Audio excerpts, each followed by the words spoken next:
Love and Gogi is wrong, I don't want to be right. What would Socrates say to that? It tickles my fancy. Okay. Goosies. I don't have hair.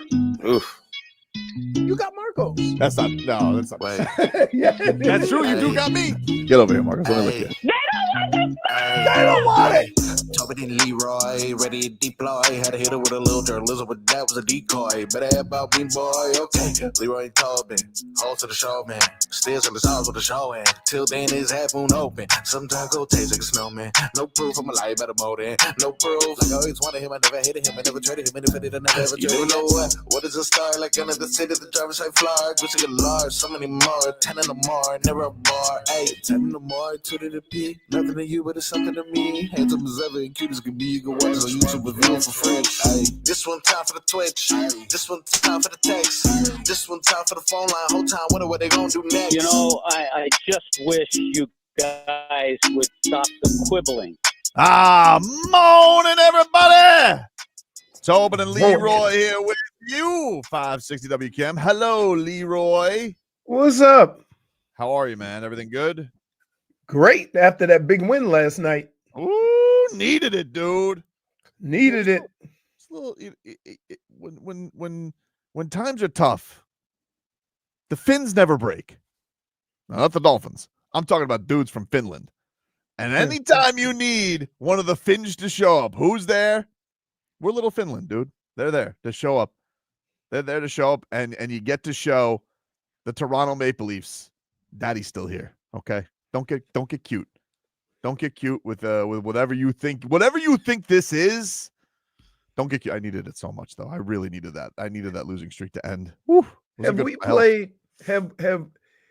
Is this one of the few years, especially in like the Western Conference and in hockey, where it's going to go down to the last game? Because in basketball, there's like out who it is. Yeah. In basketball, there's 5 teams with the same record. I don't know. This is one of those hockey questions you're asking me, dude, and I'm left out in the dark. Well, no, I'm not. This is not. You know who we can ask? It's not a hockey question for knowledge. Mm-hmm. It's just a question of I know there's a lot of teams that are close. Yeah. Right. Mm-hmm. The Panthers could be second in their division or third. Right. Okay. But that being said, I thought you were referring to the top seed with Winnipeg or Washington. And in any event, whatever race you're looking at, right? It seems to be going all the way to the end, and it really never really does.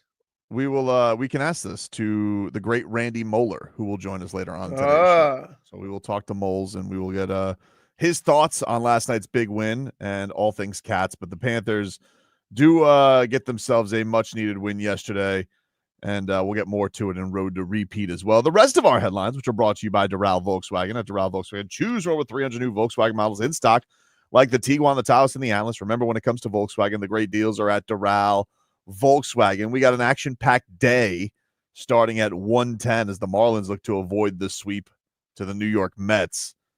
Even though they got a badass performance yesterday by Derek Hill, one of the greatest catches you'll ever see. I mean, that was woo, great catch, but not enough. Fish lose yesterday 10-5 and now are back under 500. So they will look to even their record up today at a 1:10 first pitch.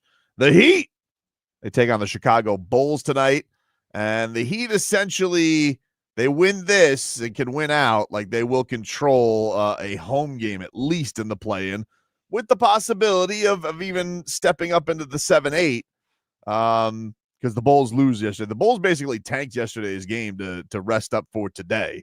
So this one's for the whole – well, I don't want to say it's for the whole enchilada. It's kind of like a crappy enchilada. I don't even know. It's like you almost get like the refried beans just on the side. This is for the side of guac. This is what the game is here today for home court in the play-in game. I call it the Olympic event known as the turtle race. Right?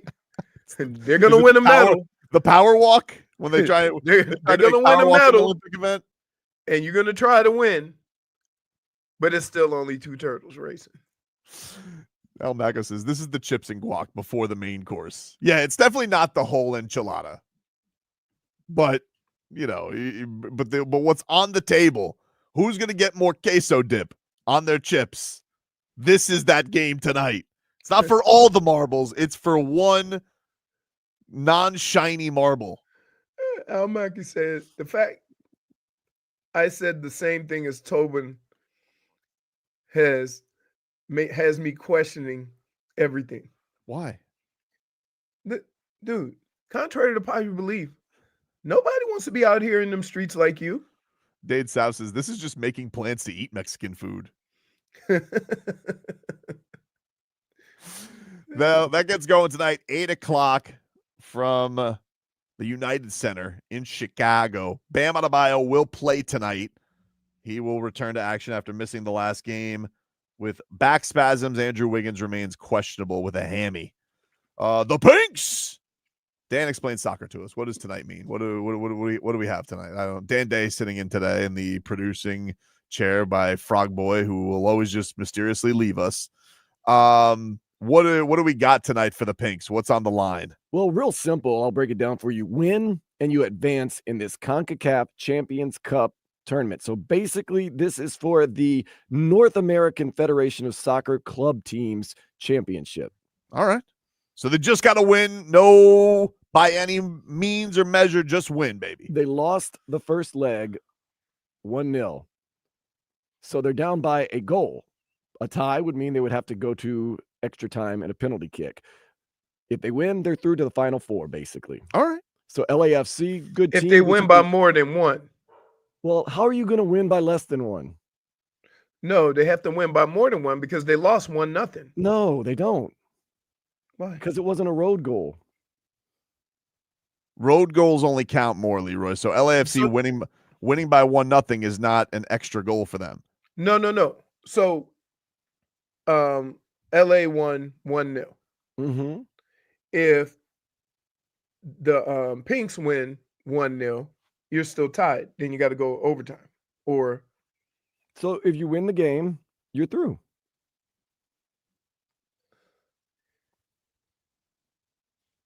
it's a 2-game leg, right? Right. So if it is 1-0, And make it 1-1. They'll be through.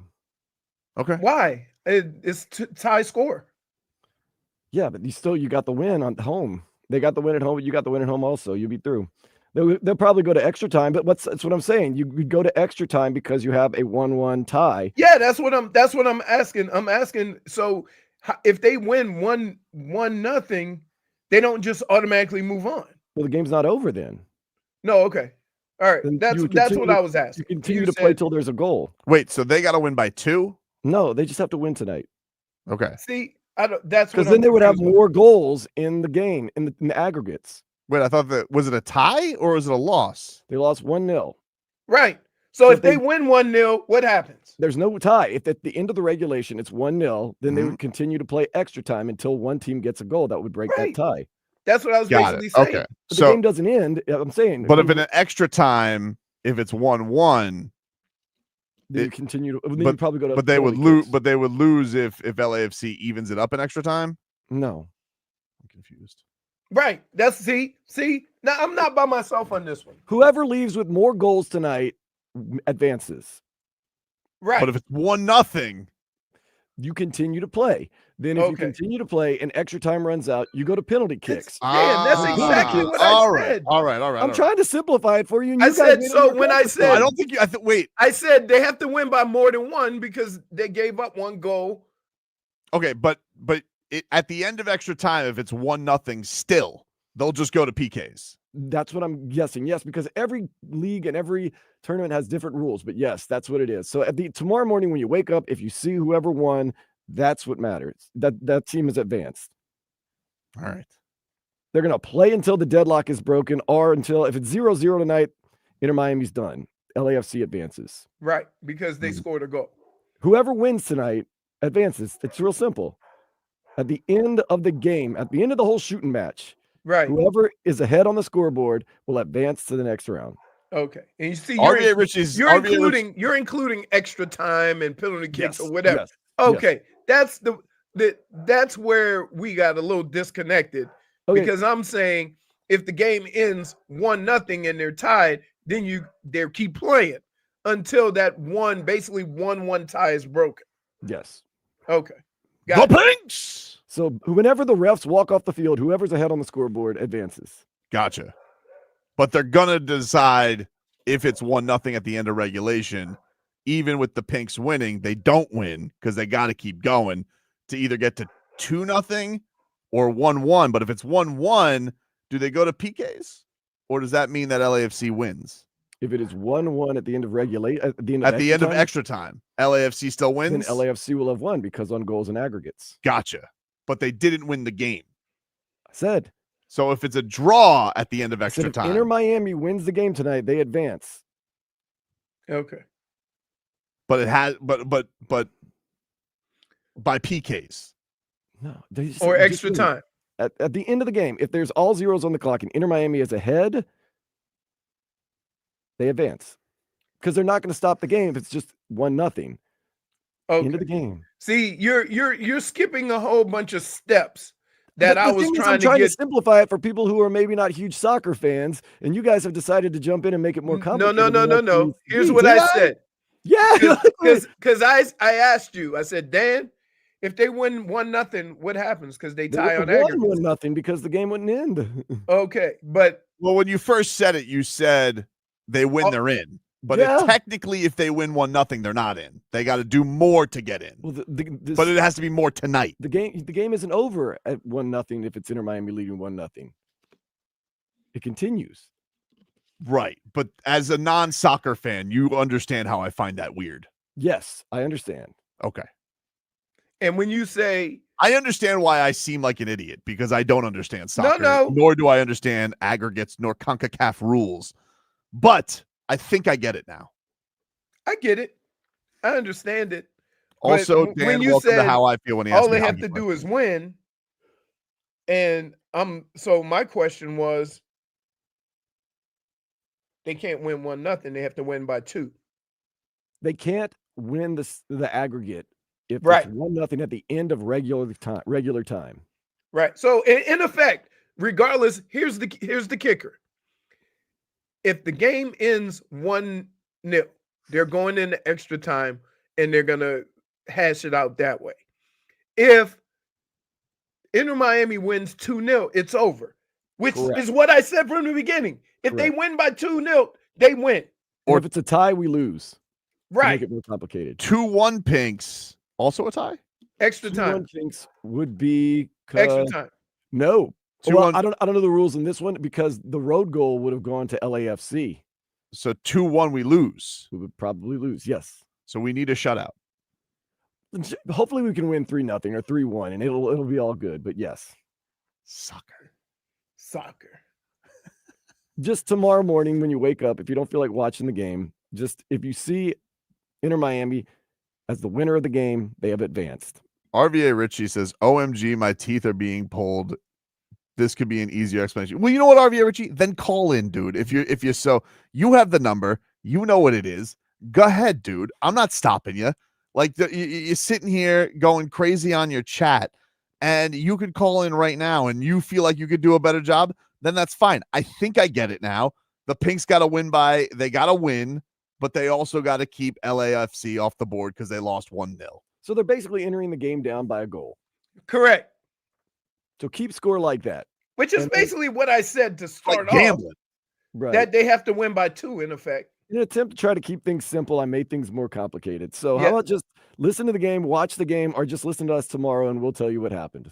When I say us, I mean you guys. No, we may bring you back. Oh, okay, so we can do this for another 4 hours? Exactly. But like, do people understand? Like, you know what the thing is, though, is I know it's the most popular sport in the world, but like they get so mad at this. And I guess when it's like me trying to explain like a 10-8 round to somebody in fighting. But like, I don't, it is weird. Like why road goals cost more than home goals. Who made these cockamamie rules? And why is it a 2-game instead of best out of 3? This is what complicates it. Every tournament has their own rules also. So sometimes it might be road goals don't count more than home goals. Other places might be no extra time, straight to PKs. Other times might be you play extra time until somebody wins. Like there's a different rule to every single tournament. So that just confuses everybody further. All right. Well, the Miami Heat just got a win tonight. We'll get into that in 15 minutes of Heat coming up next.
Tobin and Leroy back with you here, 560 WQAM. Let's get to 15 minutes of heat here for you. Show Pony Club. 15 minutes of heat here brought to you by Hollywood Kia. At Hollywood Kia, the number one Kia dealer in all of Florida. Get the star treatment. We want to see you in a Hollywood Kia. Visit them online at hollywoodkia.com. See Luka get ejected last night, Leroy? Yeah, he was saving up for tonight. Got the heave-ho yesterday. Saving up for tonight. Yes, tonight is his return to Dallas, which is, I mean, it's kind of weird. It's going to be like a hero's welcome for him. Yeah. You know, it's kind of a weird situation because normally when the star returns, there's going to be some mixed feelings, especially if it ended frosty. But in his case, he's beloved. They all love him. They didn't want him to go. Yep.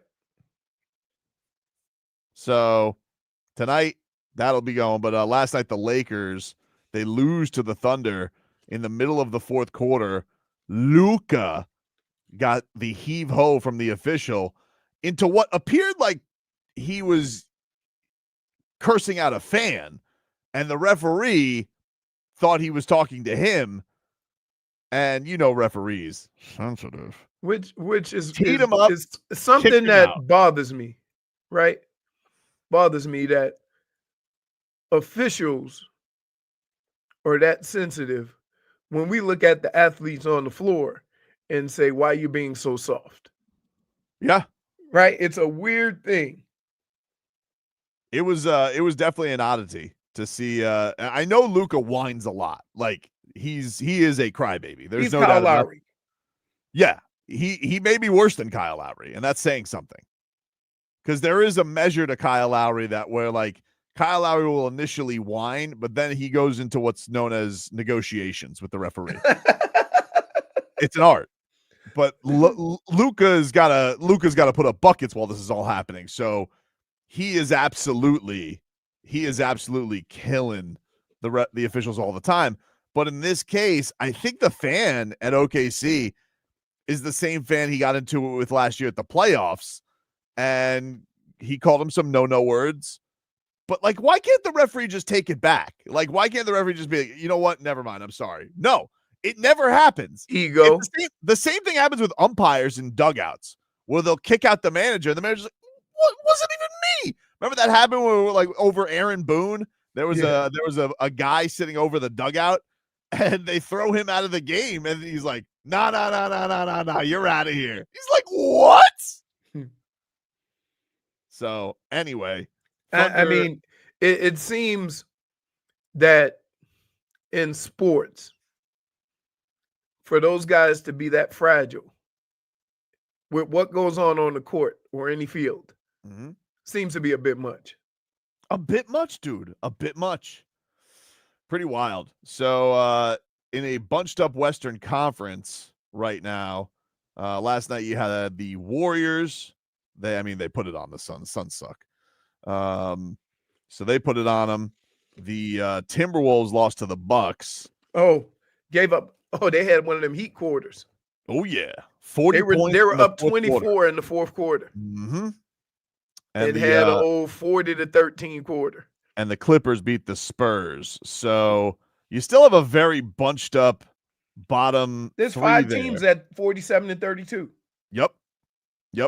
And right now, Memphis is on the outs. They're the 17 with that same record, but they have won 3 straight. The Ja Morant game winner has sparked them after they were in the center of much controversy for firing their coach, only to be overshadowed by the Denver Nuggets yesterday. Right. So the Heat, they are in action tonight against the Chicago Bulls. Now, big game. It's a big game. If the Miami Heat win, then they jump the Chicago Bulls. Miami does not have the tiebreaker. It's a tiebreaker Wednesday. The Heat do not have the tiebreaker over Chicago. They lost the first 2 games to them. So they need to finish ahead of them to at least host one of the play-in games. So if they win tonight, that would give the Bulls 44 losses, and the Heat would need to finish out by beating the Pelicans and the Wizards, which you would hope they would be able to do. And that would put Miami at a situation where they finish only with 43 losses and would put them at the 9 seed. This is crazy. What? Just look at the records in the West and look at the records in the East. Yeah. It's like the if you have a losing record in the West, you have no chance of making a playoff. Right now, we would be still fighting for our lives to fend off Joe Cronin's Portland Trailblazers and the Suns For the worst record. for the play-in. Like, they'd still be alive. Oh, really? Yeah, if you put the Blazers and the Suns in the East, they would be right in that mix. Right. Okay. I'm saying not if you put the Heat in the West. Oh, no. If the Heat were in the West, we'd be counting ping pong balls right now. We'd be counting ping pong balls for sure. Like, even the play-in, every team has a winning record, correct? Every team in the play-in except for Dallas and Sacramento, but they're both – it's possible they can finish with winning records. They're not not Dallas. Dallas is going to finish at best 500. Right. If they win out. But I mean, they're going to get smoked tonight, right? Like, the Lakers are going to kill them. Oh, yeah. Like, Luka's going to drop 70 on their ass. And knowing how the refs messed up yesterday, it's almost like a hall pass for Luka today. He's going to get to do whatever he wants to the officials. They're going to have to eat it. So does he automatically get fined even though he got ejected? You can get rescinded. It can get rescinded. This happened to Davion Mitchell the other day where he got a technical foul and they rescinded the tech, so he didn't get fined. Now that they still do much for the damn game. Did lose yeah, exactly. I have the same thing when I saw that. I was like, do you get the point back? Like, how does that work? Like, what if you're who a gambler? cares that? Like, I get it, they rescinded, but who cares? How about making better decisions during the game? Here's what the Bulls, if you're thinking, oh, could they somehow, like, no, the Bulls got Washington and Philadelphia to close out. It's all tonight. It's tonight. If the Heat are going to jump them, it's going to be tonight. You got no shot. It's not going to happen. Now, it says, according to Barry Jackson, this is the Hawks scenario because the Heat could still finish 8th. They could jump into the only having to win one play-in game and jump 8th. They need the Hawks to lose one more time and win out. If they win out, they could jump the Hawks if the Hawks lose one more time because they have the tiebreaker of the Hawks via division record. Who do the Hawks play? The Hawks have, I know they have the Magic one more time. They have, that's roster, not schedule. They finished their schedule with Brooklyn, Philadelphia, and then close out the season against Orlando, which it may not matter. Orlando may want to rest people. They may be like, we're right. good, so I don't know. But that's still a scenario as well, where the Heat could get into the 7-8, which would mean you only have to win one play-in game. We're talking for the last 15 minutes, and all I heard was none of this is possible if the Heat don't win. Correct. If they lose tonight, the Heat are the 10. Like, I'm going to make it more complicated, Leroy, like you did last segment. So what happens if the game is tied, but the coach calls timeout, but there's no timeouts? There's no aggregate. It's whoever wins. But if the Heat lose tonight, you might as well sit people against the Pels and the Wizards because you're going to be the 10 seed. Still might win those games. You still might win those games, but they won't matter because if you tie with the Bulls, you didn't tie with the Bulls. So if you lose tonight, the next 2 games are obsolete, basically. If you win tonight, they become huge. Well, again, huge. in the concept of this. It's a crappy huge. It's a huge crap is what it is. But the point is, if you want to put stakes on something tonight, this is the biggest of the craptastic games that are left. Boots on the ground? It's in Chicago, no. Oh, no, it's in Chicago? What? Is this you know what? I got their schedule mixed with the Panthers, who play. Panthers are home the rest of the way. Except for the last game. Except for Tampa, a little trip. Right. I got screwed up there. The Heat, they are road, then they're in your hometown, and then they close Sunday at 1 o'clock against the Wizards, which I will be boots on the ground for. But we'll see if it's going to mean anything. So is tonight the biggest game of the year for the Heat? No, the Jimmy Butler game was the biggest Okay. game of the year. Just Like even petty, the grand petty of them all is bigger than this 10-9 hodgepodge. There's no doubt about that.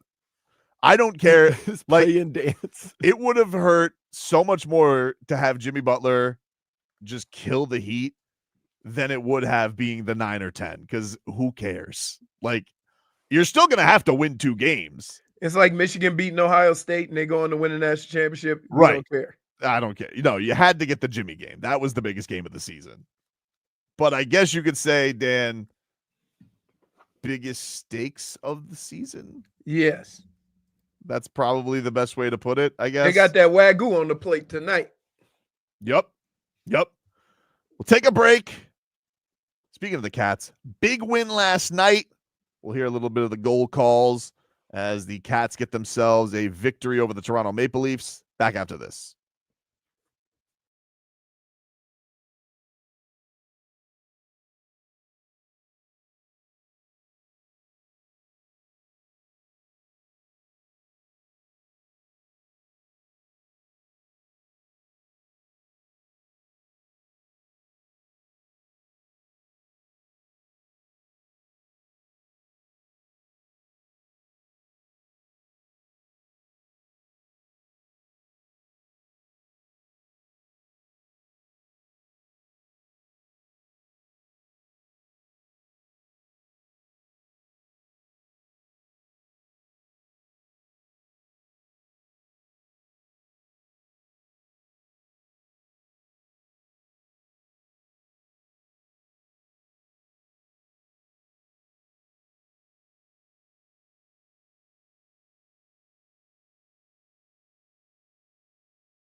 Welcome back, everybody.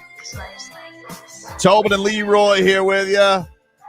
560 WQAM. Let's get to our road to repeat here. Brought to us by our friends over at Celsius. Hockey fans, don't sit this one out. When it's game time, make Celsius a party to play and get that energy up. Game day is fueled by Celsius Essential Energy Drinks, the official energy drink of your Florida Panthers. Well, dude, your dogs are going crazy over there, man. Yeah. We get to some cats, and all of a sudden they go wild. Got like a lawn guy going over there. What the hell's going on? No. Meemaw saying hello? Somebody's in the garage. All right. Well, the Cats win last night. They finally snapped their losing streak.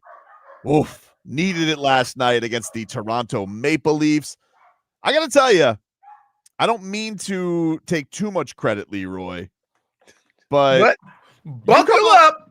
You come on this show, and all of a sudden you start lighting up that net. Because Forsling. Gustav Forsling last night, a real piss whistle on this guy. Let's not forget early in the year, Sam Miskevich. Sam Miskevich got the juice, but here was Gustav Forsling last night putting the Cats up 1-0. Face-off wing back to Forsling. Shot, he scores off the post and in. Following a clean face-off win, the Panthers are on the board first, 1-0. As Gus Forsling let it go right off the draw. It wasn't even like it was just a nonchalant shot. It wasn't even like he went riled back and gave it all 90 miles an hour. You know what I mean? Listen, just a little casual shot. He got that from Anton Lundell. So Baby Barkey with the assist on that one. Can you get an assist off a draw? I mean, he got the assist, dude. He got the assist. That's crazy. Hockey. That was just random puck. John Tavares would even things up in the second period, so we'd go 1-1. Lot of stakes. You definitely want to get this one. And then in the third period, the coolest name on the Panthers, Eetu Luostatinen. He makes it 2-1 for the Cats. Forsling near point across. Schmidt down to the end boards. Riley cuts it off. Lost it. Poked it out front. They score. And it's Eetu Luostatinen right at the edge of the goal crease there to jam it home. And the Panthers take a 2-1 lead. I'm sick I didn't bet him. He's my favorite Panther to bet. You get fat odds on it too every single night. I am sick to my stomach I missed out on a goal from him last night. He's kills me. Little Finland coming through yet again, dude. Yep. I got to tell you, nice action from Marchand last night, too. I liked it. I mean, like, I've watched these last few games, and it just seems like defensively they're relentless, but they just couldn't get the puck in the net because they're shooting, like, at a crazy clip. No, it's crazy. Like, there feels like in some way, shape, or form, it feels almost like, you remember when the Heat were shooting terribly and then all of a sudden they went on like a 6-game run where they were shooting like 50%? Right. It feels like for the Cats, and maybe it's going to come at the right time, right as the playoffs start. But you go and you look at these shot totals and you're like 36 shots, 40 shots, like, and they're getting no goals. Right. So it feels like a flood is coming through there real soon. They did tack on an empty netter. Marchand actually got screwed out of one right there at the end. So ended up being for Verhaeghe. Marchand got the assist on it. How about that? I think the funniest part of that game was when the regular player was trying to play goalie. Yeah, he did a great job. He had his stick. And I'm more than sure he's thinking, this is gonna hurt. I don't have all those. It's going to hurt. He's got the stick down. I also like when they have to bring the goalie back after it doesn't work. Yes. They bring out the empty netter, and so they pathetically have to put him out there for the last 45 seconds, being like, it didn't work. Go back out there. Yeah. Let's not get him. People are going empty net a lot sooner. Oh yeah. Like they went with like 2.5, 3 minutes. Back in my day, it used to be like a 45-second thing. Now people are doing it like that. 3 minutes left, pull the goalie. Right. Let's see if we can keep it out there. But obviously a huge one for the Panthers. They needed that one. And as far as the division is concerned, right now, Toronto, 98 points. The Panthers, 4 points back. But Toronto still has a game in hand. Oh, my goodness. Tampa, The they're worst 2 up on thing the in Panthers. sports. It's not the worst thing in sports. Game in hand. There's no guarantee you're going to get points. These two teams will play each other tonight. Lightning and Maple Leafs. I will root for Sadness.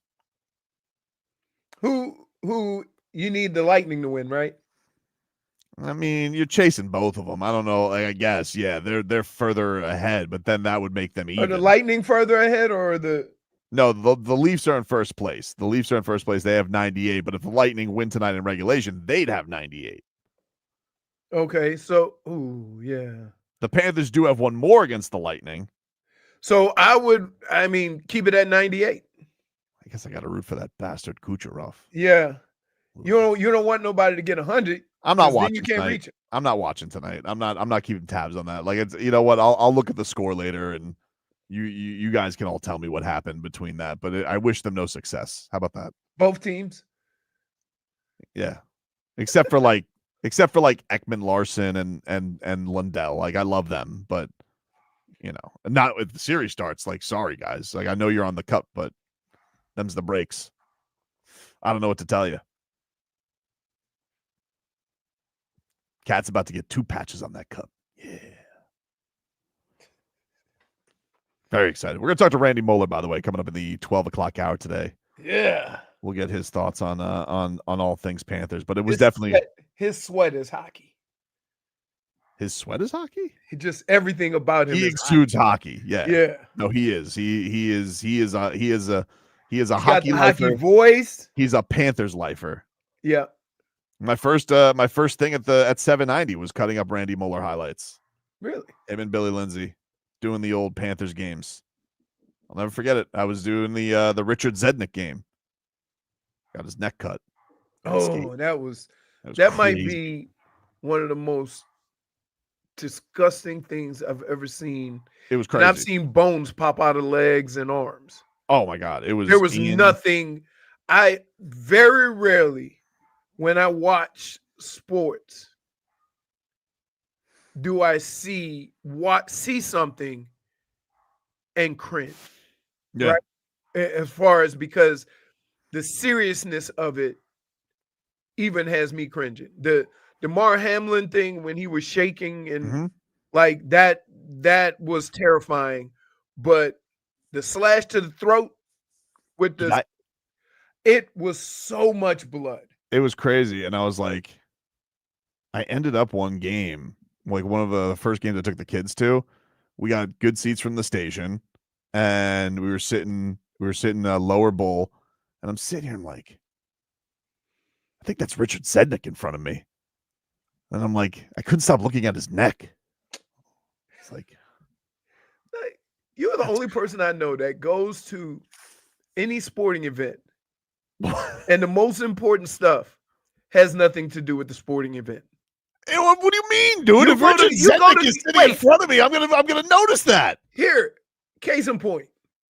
You go to watch a Heat game and you get there super early, right? Mm-hmm. And we get a text. It's not, look who's balling. Tyler made 20 in a row. Bam looks good. You notice, look at Floyd Mayweather's shoes. He wears weird shoes. But I'm just saying. Yeah, but hold on. I just tried this the other day to give you basketball stuff, and you mocked me because I said that I think Bam has a wider base. And you're like, ridiculous. Yeah, okay. But what do you mean? Like, if he's been on a tear with his 3-point shot, wider base, and you're like, nah, I don't want to hear it from you. So now he looks like Draymond Green when he shoots? No, he looks the same. He's because just Draymond Green, base. I can't tell if Draymond Green is trying to make a tackle or shoot a basketball when he gets ready to shoot a 3. No, Draymond Green looks like he's arm wrestling the basketball when he's taking a shot. I think Bam has a smooth-looking jump shot. Yes, Bam's shot is smooth. He's got a smooth-looking jump shot, but on the 3-pointer, wider base. I think. I haven't confirmed it. He was hurt the other night. I couldn't ask him. That's what you would ask him. I'm gonna ask him just off to the side. I'm like, hey, wider base?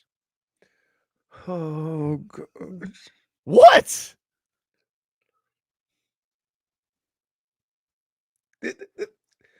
I'm gonna go to him and I'm gonna be like, hey. You imagine? I can't imagine somebody.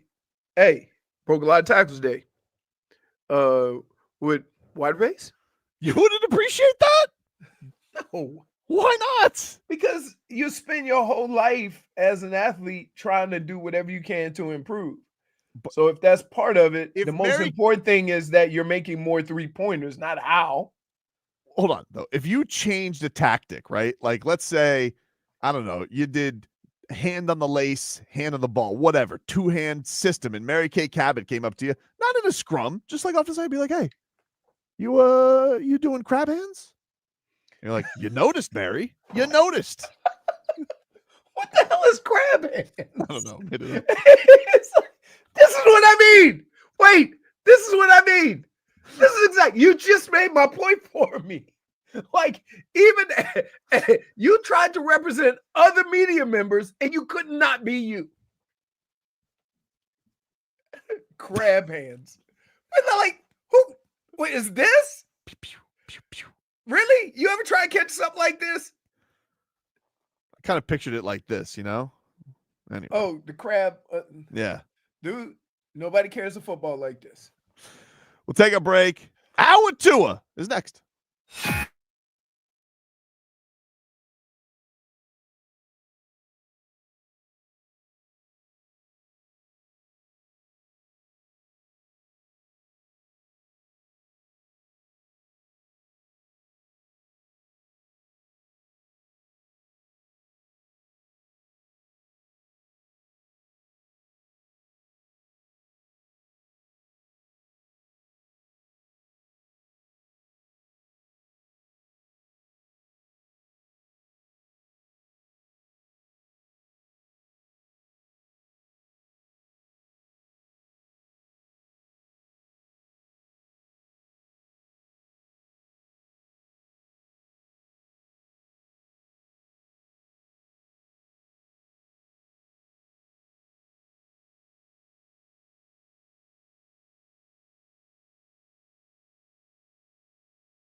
It's time for our Tua.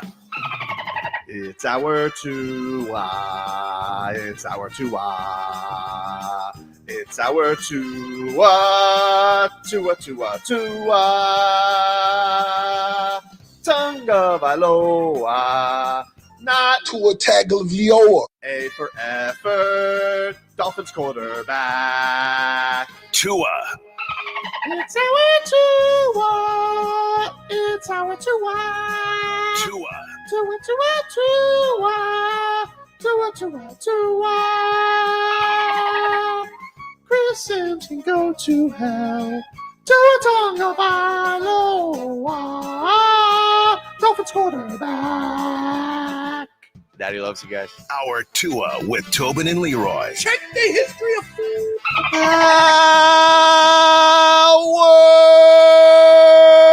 Tua of the program, ladies and gentlemen. Tobin and Leroy here with you. 560 WQAM. Take you guys up until 2 here on the show. Let's get to our headlines, which are brought to you by Doral Volkswagen. Doral Volkswagen, choose from over 300 new Volkswagen models in stock, like the Tiguan, the Taos, and the Alice. And remember, when it comes to Volkswagen, the great deals are at Doral Volkswagen. We are closing in on draft time, about 2 weeks away to get going with the Miami Dolphins selecting 13th overall. Mock drafts galore. It's all happening for us. Tyreek Hill still tweeting peace signs. I feel like he needs a new move. That's his thing. Deuces, peace. Yeah, but like, I don't know. I think he needs a new troll move. Like he's got to mix it up a little bit. Because you know everyone's gonna go to that well whenever he's gonna be tweeting the peace sign.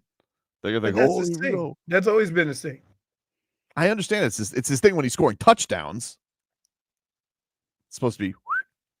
Now it's like, oh, you want to trade now? What are we doing here? Why are you reading so much into it? Do you know, for example, when you mess with me, you know exactly what to say to get me going, and then you do the fist pump, like got him. Yep. Right? You don't think somebody else could do that too? Yeah, but he already did the bit like, a week ago. New bit. Let's go. Make it happen. I want some more. If we're going to have fun, let's have some fun. Not the same fun. That's what we got to get going. You piecing out Teron Armstead leaving? Just leaving social media for a while?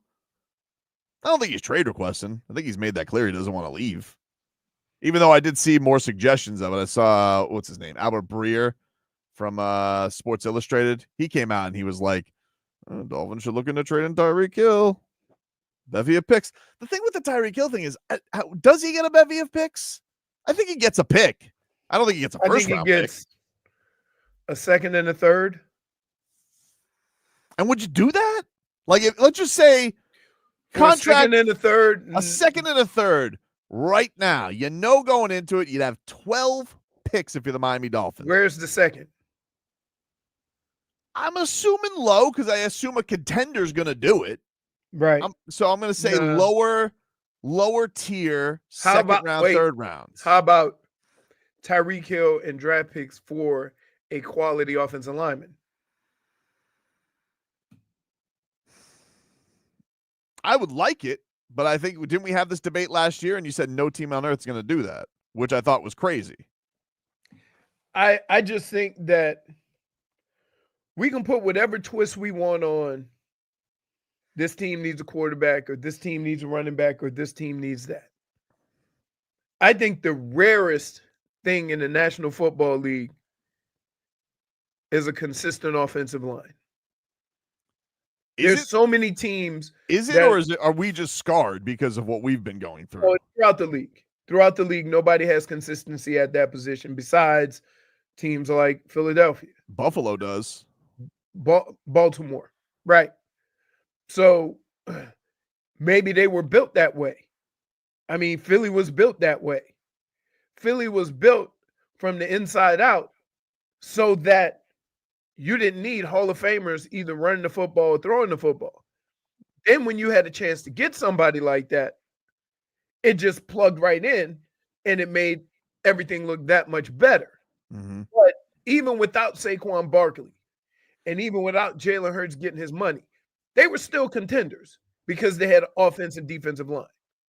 But and we I see don't know why, after watching what they did last year and how they do things, if everybody's still saying our solution is getting the number one receiver.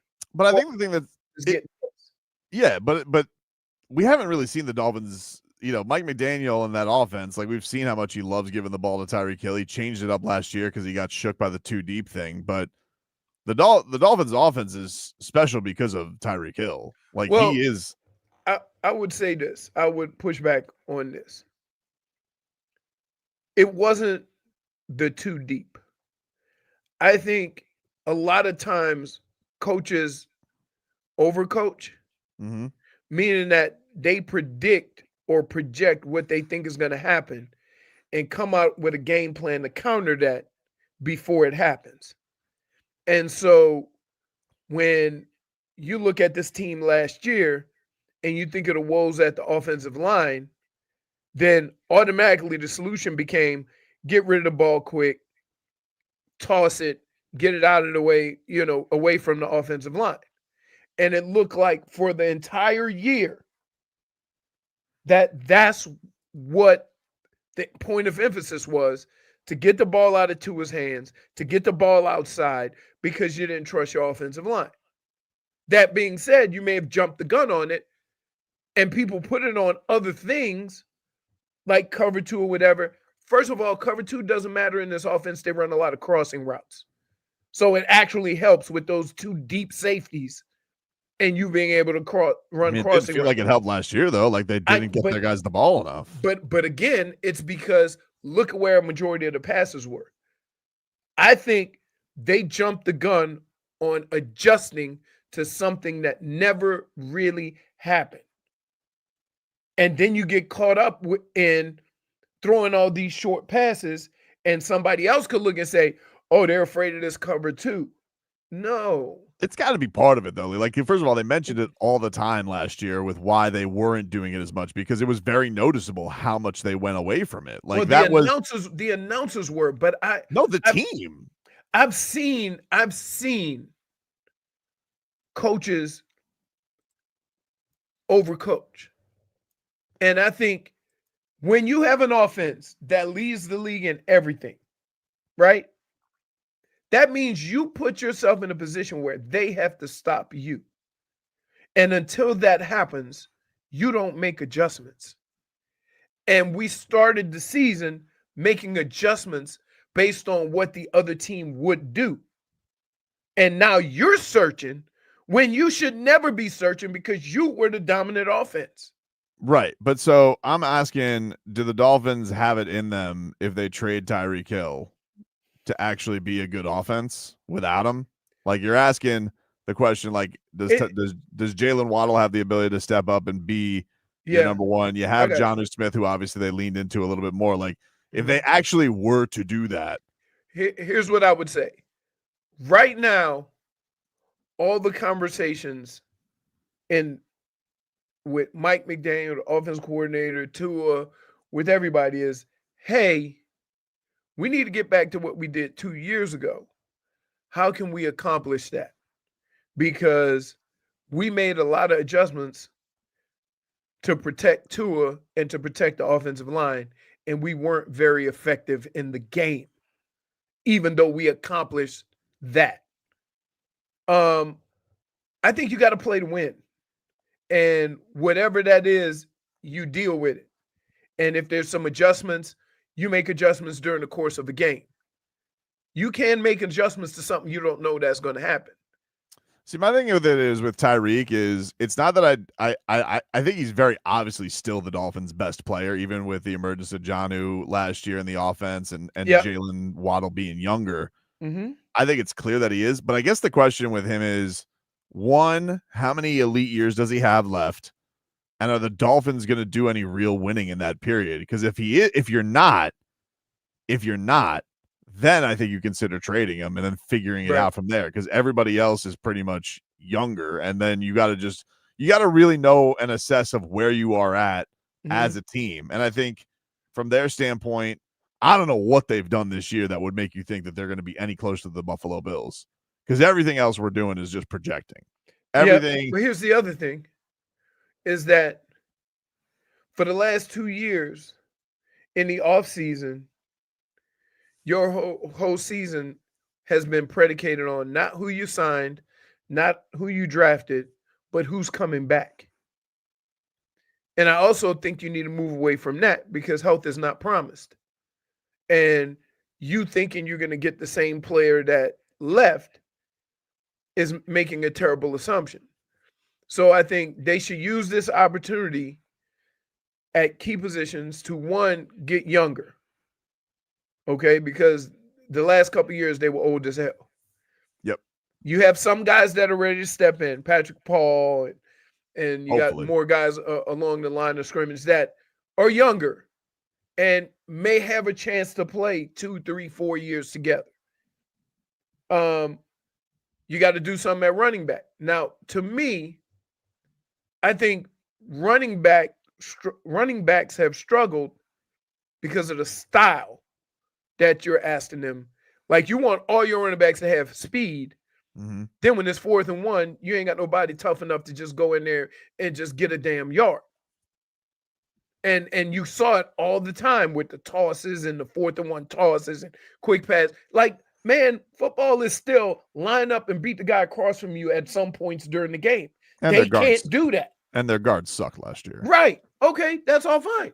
That there. So how do we fix those things? Because I believe that you can fix certain aspects of your team and it will make the other guys look better.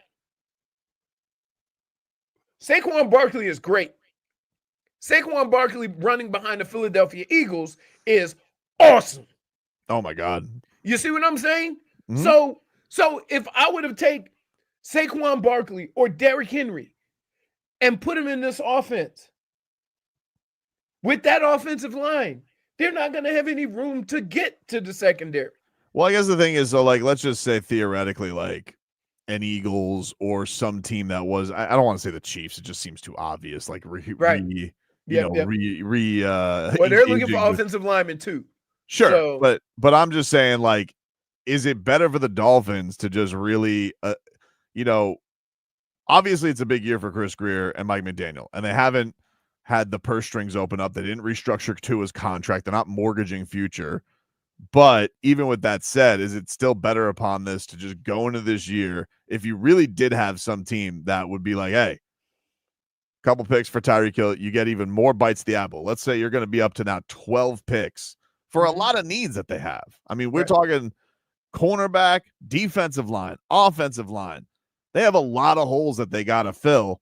And while, you're definitely giving up your best player, and that's going to suck. You would hope with the way you paid Jalen Waddle, who didn't have 1,000 yards last year, you would hope that there would be that step up, because I'd imagine the whole point of paying both of them was eventually you knew Tyreek Hill was going to move on and Jalen Waddle was going to be the star receiver. Yep, all that is true, but I believe this. You fix the offensive and defensive lines, you don't need Hall of Famers to play behind them. You need good players to win. I'm not selling any of the skill positions, the secondary, the linebacker. I'm not selling any of that short, okay? But I do know this, that teams that had dominant offense and defensive lines made a lot of guys behind them a lot of money. And it starts there. You get a good pass rush, the secondary don't have to cover as long, right? You have a good offensive line, like Achane gets room to run. And so I think we're getting away from, and we're going to sign all the other things before we sign the catalyst behind the success of those things. It's like when they talk about quarterbacks. You draft quarterback, you draft a quarterback high, normally he goes to a bad team. If you don't have a good support system, you're going to ruin that quarterback. And everybody just seems to think, oh, we drafted a quarterback number 1 or number 2. That's it. It's go time. We're ready. Well, no, not if your offensive line gave up a record number of sacks the year before. That's the whole argument I had with Aaron Rodgers, is that their offensive line gave up more sacks than anybody in the NFL the year before Aaron Rodgers got there. And then when Aaron Rodgers got there, I'm like, oh, is that just going away? Is Aaron Rodgers? Yeah, he can do some things because he has a quick release and he can read it, quicker and get rid of the ball quicker. But if you're giving up the most sacks in the NFL, does it matter what quarterback you bring in? And that speaks to the point. The thing is, if you're talking about offense and defensive line, you need to bolster that. Is Chris Greer and Mike McDaniel in the position to have to draft those guys or trade for those guys? Because if you're like us, you believe this is the last year. If they have a bad season, they get fired. They can't say, but no, give us another chance in the draft. So if you trade Tyreek and even get a good haul, do they have the time to actually see that? Do you trust them to get the right guys? Absolutely not. Right. No, but will they even be here? Because if things go south this season, they might not be here next year. So they're in kind of win now mode. So trading Tyreek for a bunch of draft picks could be a problem for them. Maybe not so much the Dolphins. Yeah, but there's no piece. The thing with that is there's no piece for them to really go and win now. Like their pieces, their home run swings already happened. Like their Tyreek, that was the Tyreek Hill and the Bradley Chubb trades. Like they already made those moves, the Jalen Ramsey trade. Like they've already taken those big cuts, and now you fell short. You still can't beat Buffalo to save your life. You still can't win the division. So yeah, I think you're right, Dan, in that. Do you trust him? Absolutely not. But what would help me not trust a guy more, I guess, is at least giving him more at bats. So at least I know if Chris Greer is going to get 12 picks at this thing, gotta think that Jesus, you can get me 5 good players, please. Right.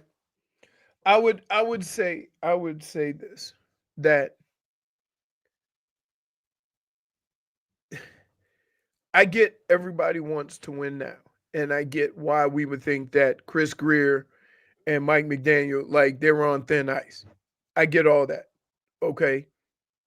But here's the problem. The way this team is right now, there is no, we can go sign these couple of guys and turn it around. Okay. You could blame it on them. That's fine.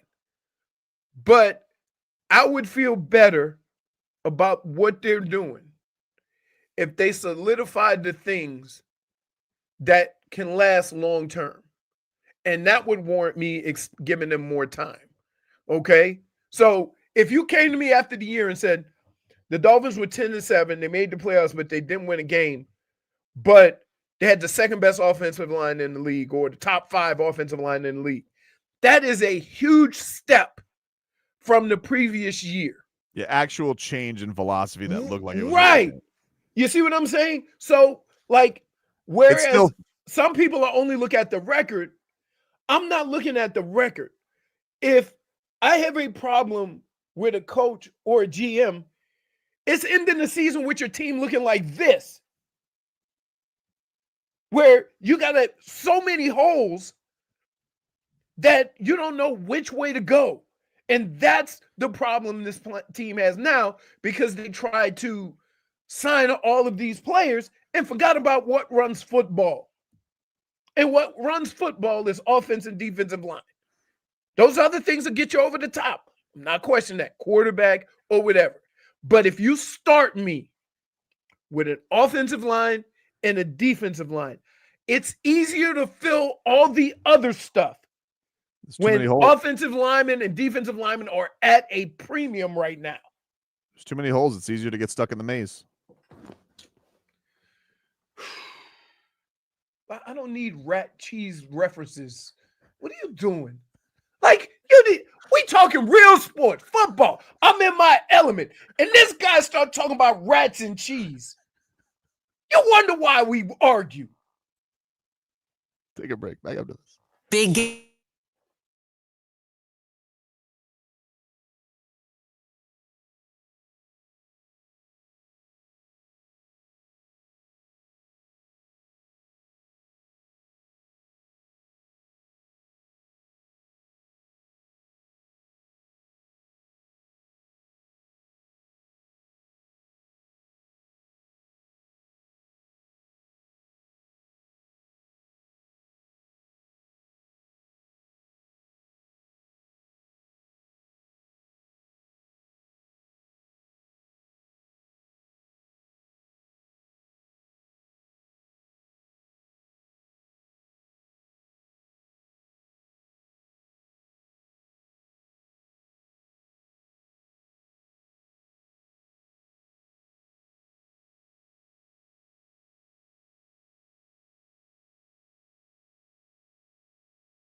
You know it don't even matter your age. Don't even matter your color. Your fellas, I forget about y'all. This is for everybody like hey, just listen what I'm saying. They do. All right, welcome back, everybody. Tobin and Leroy here with you, 560 WQAM. Before the end of today's show, we're going to give you a chance to win a 4-pack of tickets to Marlins Nationals on Sunday. JFig and Scooby, they're coming strong with a 4-pack to bark at the park. So if you guys want to go and bring your favorite pooch on Sunday, keep on listening. JFig will give away those tickets later on today's show. We will talk to Randy Moller coming up next hour. We'll talk a little bit about that big Cats win last night over the Toronto Maple Leafs as the Panthers work their way towards the postseason. See if they can make a final push here to move up the standings against Tampa Bay and Toronto, but they get the win against the Leafs last night. We'll talk to him. And Nova Southeastern champion coach Jim Crutchfield is going to join the show in the 1 o'clock hour today after he is fresh off another title. So we'll get his thoughts. I'd like to get his thoughts also on all these coaches getting fired. I don't left care. and right in the NBA. I don't care what level of sport you play. Winning a championship is cool. Yep. I don't care if it's Little League, if it's, D1, D2. I don't care. It doesn't matter. Winning a championship is cool. He's racking them up. He's racking them up. So he'll stop by the show as well. Yesterday, the basketball world obviously shocked that Michael Malone got fired with just mere games left on the season, which very strange. I mean, I think the thing that's crazy to me is just like, man, winning a championship just doesn't buy you what it used to. Nope. It really doesn't. Like, it's because it's not just these guys are getting fired. Like, they're getting fired. Like, I remember Rick Carlisle. There were plenty of years in Dallas where Rick Carlisle was having down years, and people in Dallas kind of got sick of Rick Carlisle. But, man, they stuck with Rick Carlisle for at least another 8 years, I think, before he was done.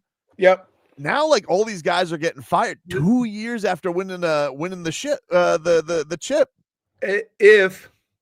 Does that have more to do with the new wave owner? Because if you think about the old school owners, and let's go with the Hunts. Let's go and let's talk about Pittsburgh.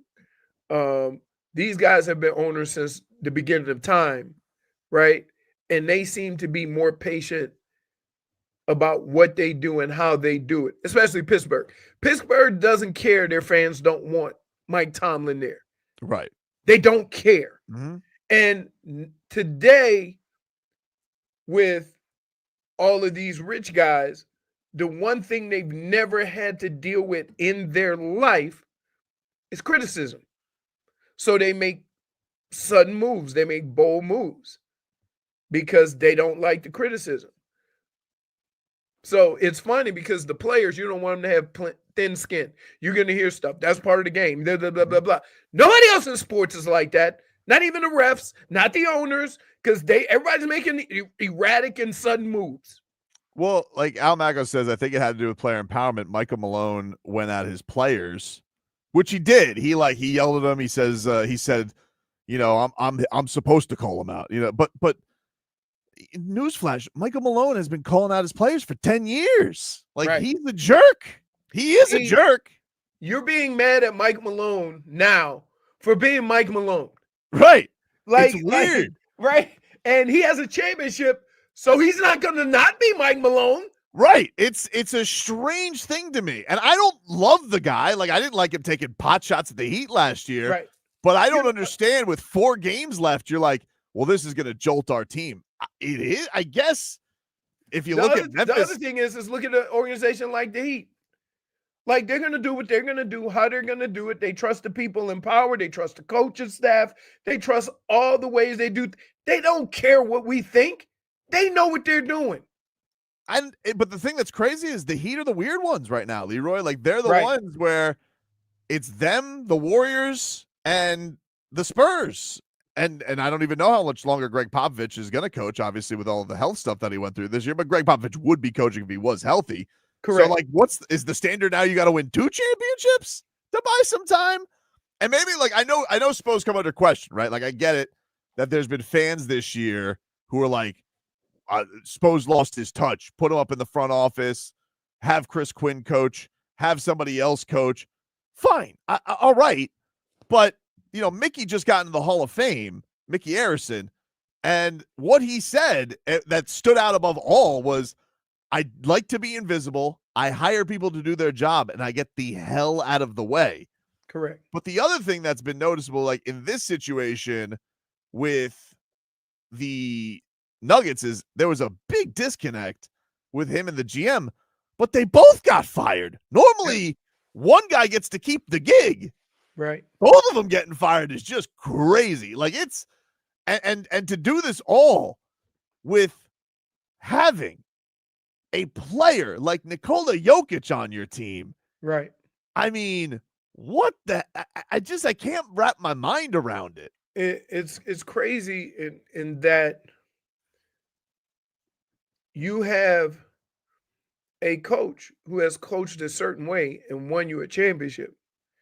And the disconnect between him and the GM, I bet you, is this.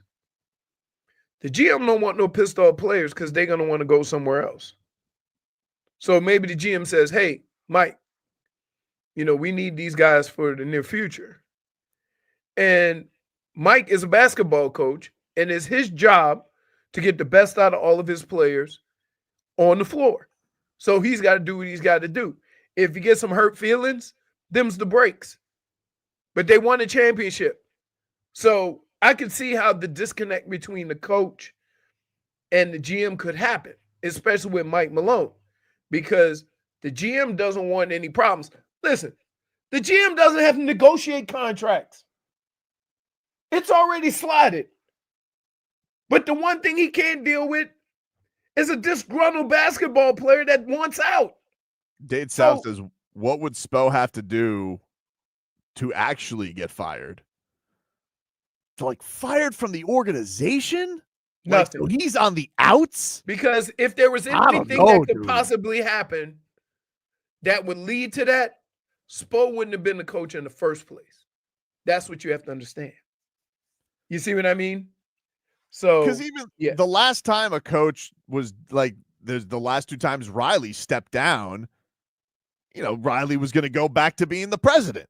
But Riley came in as the president, the head coach, and had ownership. Spo just got 100 plus. What was the deal that he got last year? 8 years, 100 plus, something like that. Yep. I don't know, dude. Yeah, it's Tate's house to sink a cruise ship. Yeah, he'd probably have to go on Royal Caribbean and say, this is better. Right. It's like he goes down with Carnival. I don't know what he would have to do, dude. Go on a cruise ship, and while they're on the deck having a party, take a poop on the actual poop deck? No. I still don't think he'd get fired. I don't know. Yeah, but that's the different organizations. You have a lot of these new owners that are coming in, right? They're wearing that team like a badge of honor, like I own a franchise. And they come in and they don't have the same amount of patience as the guys before because they didn't make their money being patient.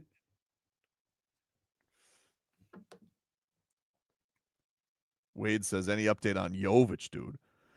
No, his hand's still broken. I don't think they've said anything since his hand. Here's what you have to know about a hand, right? Sometimes when you fix a hand, you got to put a screw in there, right? That takes a little bit longer because the screw is in for 6 weeks. I believe he was cleared for on-court work last week. So, but I don't know how long that takes to get back to where you're comfortable playing fully. So, hard to say. Hard to say. Now, with all this unrest in Denver. No. One has to wonder. Oh, my goodness. Dude. Would his Serbian teammate... Why do you have to ruin every conversation with this? Well, how am I ruining it? It's just a question. Oh, really? It's a question? It's a question. It's a question. Go ahead. Ask your question. Well, just one has to wonder. No. You're setting Luka Dončić got traded this year. I don't know if you know that. But you hear how you're setting it up? Everybody's on the table, Leroy.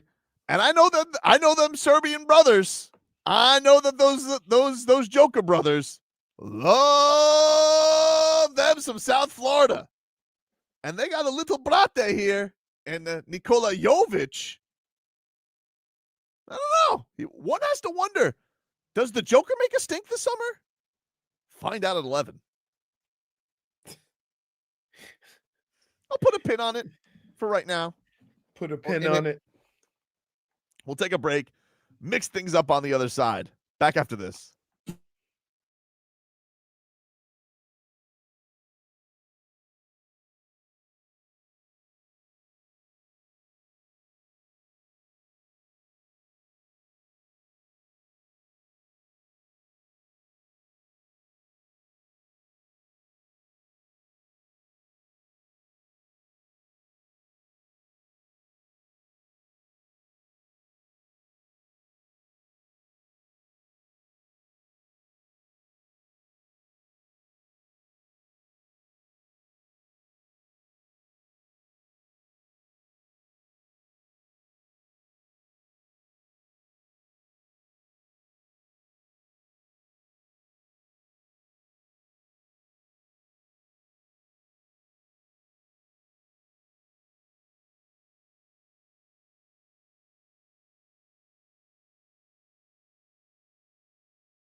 Welcome back, everybody.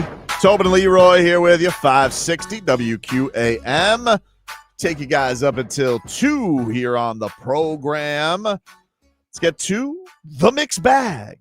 Last night, Leroy, the Lakers and the Thunder was supposed to be a classic clash, but in the middle of the fourth quarter, somebody got in their feelings and ruined it.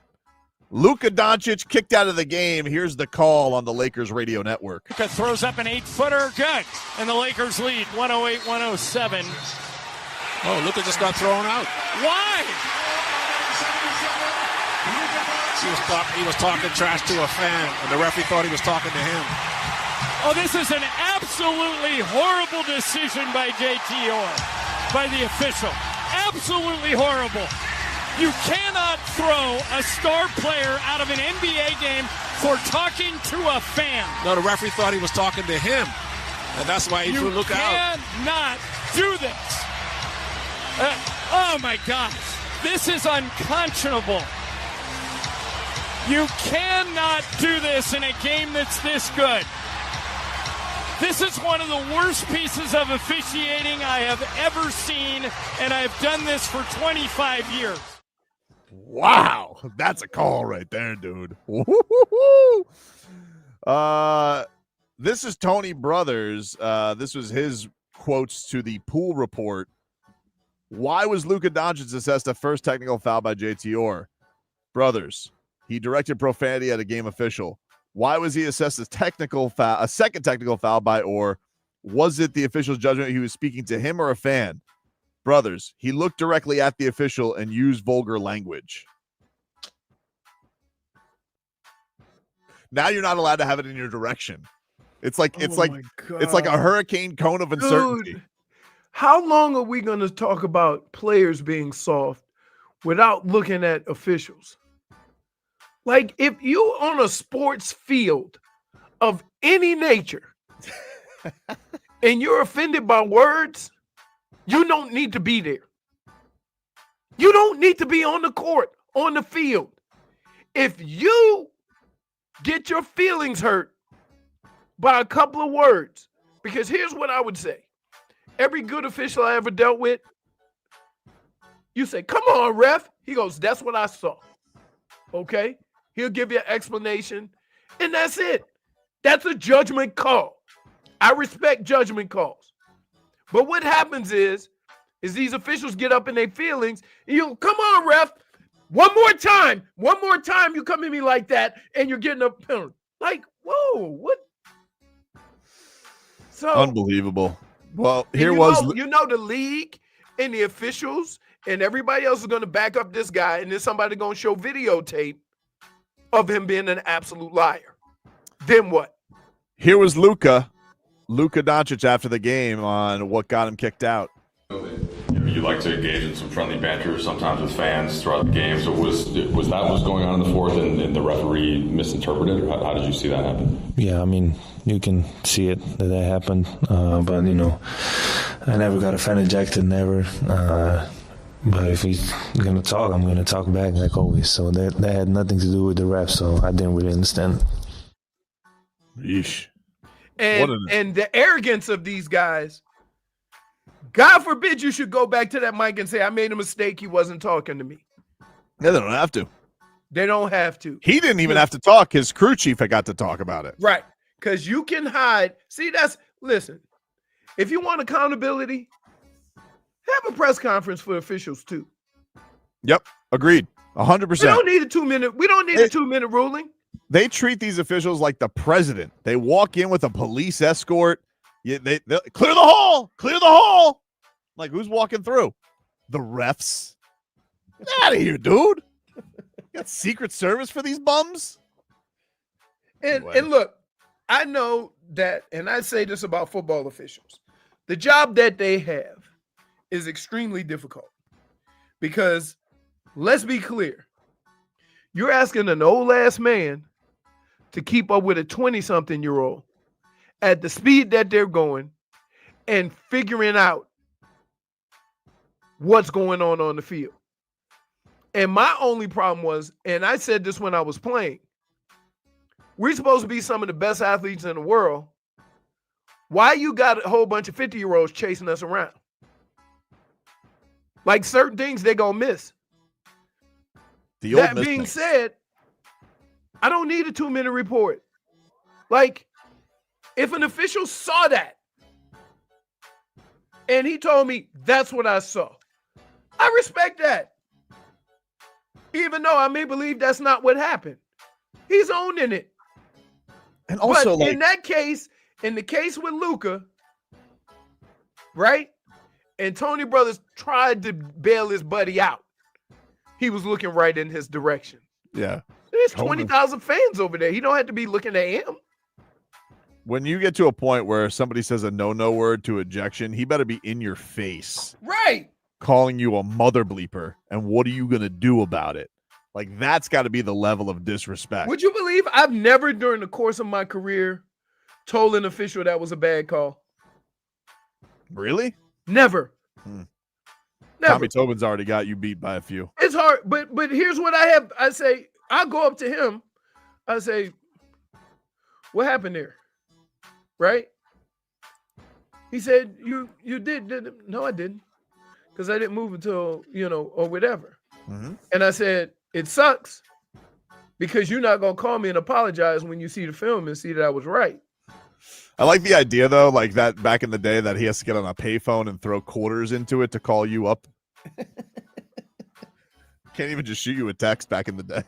But I'm just saying, like, and why does everybody think that it's such a big deal for the officials have to be accountable? Right? Like, listen, I don't want other officials holding them accountable.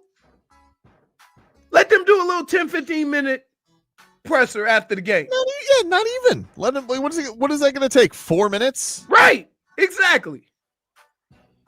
Anyway, let's get to the ice. Cats with a big win last night. Gustav Forsling with a goal. Paul Maurice giving love to Forsling. Says that he's unselfish. He should probably get to shoot more. Got the heater. Is that part of his game, do you think? Well, because we ask him to sacrifice it in some ways, and that he's usually got the big job with Aaron of the other team's best, and he puts all his energy into that, and it's why he hasn't seen much power play time here because he shoots at a ton. He certainly, it's a good 11, I think, so he should be out there pounding them at the top, and there may come a point where you see that, but he's been a selfless player here. In the 3 years that I've had him, he's just been a wonderful man to enjoy. He's always amongst the best in plus minus in the league. My favorite is like he should be pounding that thing. He should. He's firing bullets, man. That dude could get. Man, that guy's got a slap shot on him. But it was weird because the first goal was the laziest, nonchalant goal I've seen in hockey from distance in a while. Right? You got to feel though, like for his standpoint, like all the pucks that he's got to take. He's like, ugh. You got to think like at one day he's like, man, I could do Mackie Samoskevich things. I could just go out there and score. I could do that. And I was sitting here taking pucks off my leg. Hurts. It looks like on TV, it looks like you can do it. When you go live and see how fast they're moving, you have a whole different appreciation for that speed. I'm sure. But I wonder at what point, like Gustav Forsling, when he shot 100 miles an hour as a young boy in Sweden, they're like, hey, guess what, dude? Defenseman time. Now you got to be unselfish. That's got to be a weird thing. Like, I wonder if like he's like, but I blasted, baby. He's excellent though. They don't win championships. They don't go as far as they have without him. What an incredible waiver pickup by him. Also great hair. Finally, another man who's been unselfish and doing a little bit of everything. Slow-mo. Kyle Anderson. This was his thoughts on Tyler Hero, who's had a great run here. And he feels that's what we should do every time he scores. In the stands, they should go like this. Slow wave. No, that's just a Euro step. Slow. The Euro slow step. Yeah. Kyle Anderson on what he's seen being Tyler Hero's teammate for a couple of months. Yeah, he's handled it really well. Just like you said, he's getting off the ball a lot earlier than when I first got here. I think, he's maybe trying to figure out a way to still be effective with the double. I think now he's getting off it, and other guys are playing well with the 4 and 3 behind him. And I always knew Tyler was good, but he's taken his game to another level this year, and it's fun to watch. It's super impressive. He's an all-star, and it's well deserved. He hasn't fallen off after all-star break, none of that. So I'm impressed. There you go, slow-mo with the respect to Boy Wonder. RB and Richard say that hairline is fast-mo. We'll take a break. Yes, Day South. I was thinking the same thing. I wanted to stop him and go, Take a break. Get you caught up with your headlines. Randy Moller going to join us next hour as well. Back after this. Midday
Hey, I'm on vacation every single day because I love my occupation. All right, welcome back, everybody. Tobin and Leroy here with you. 560 WQAM.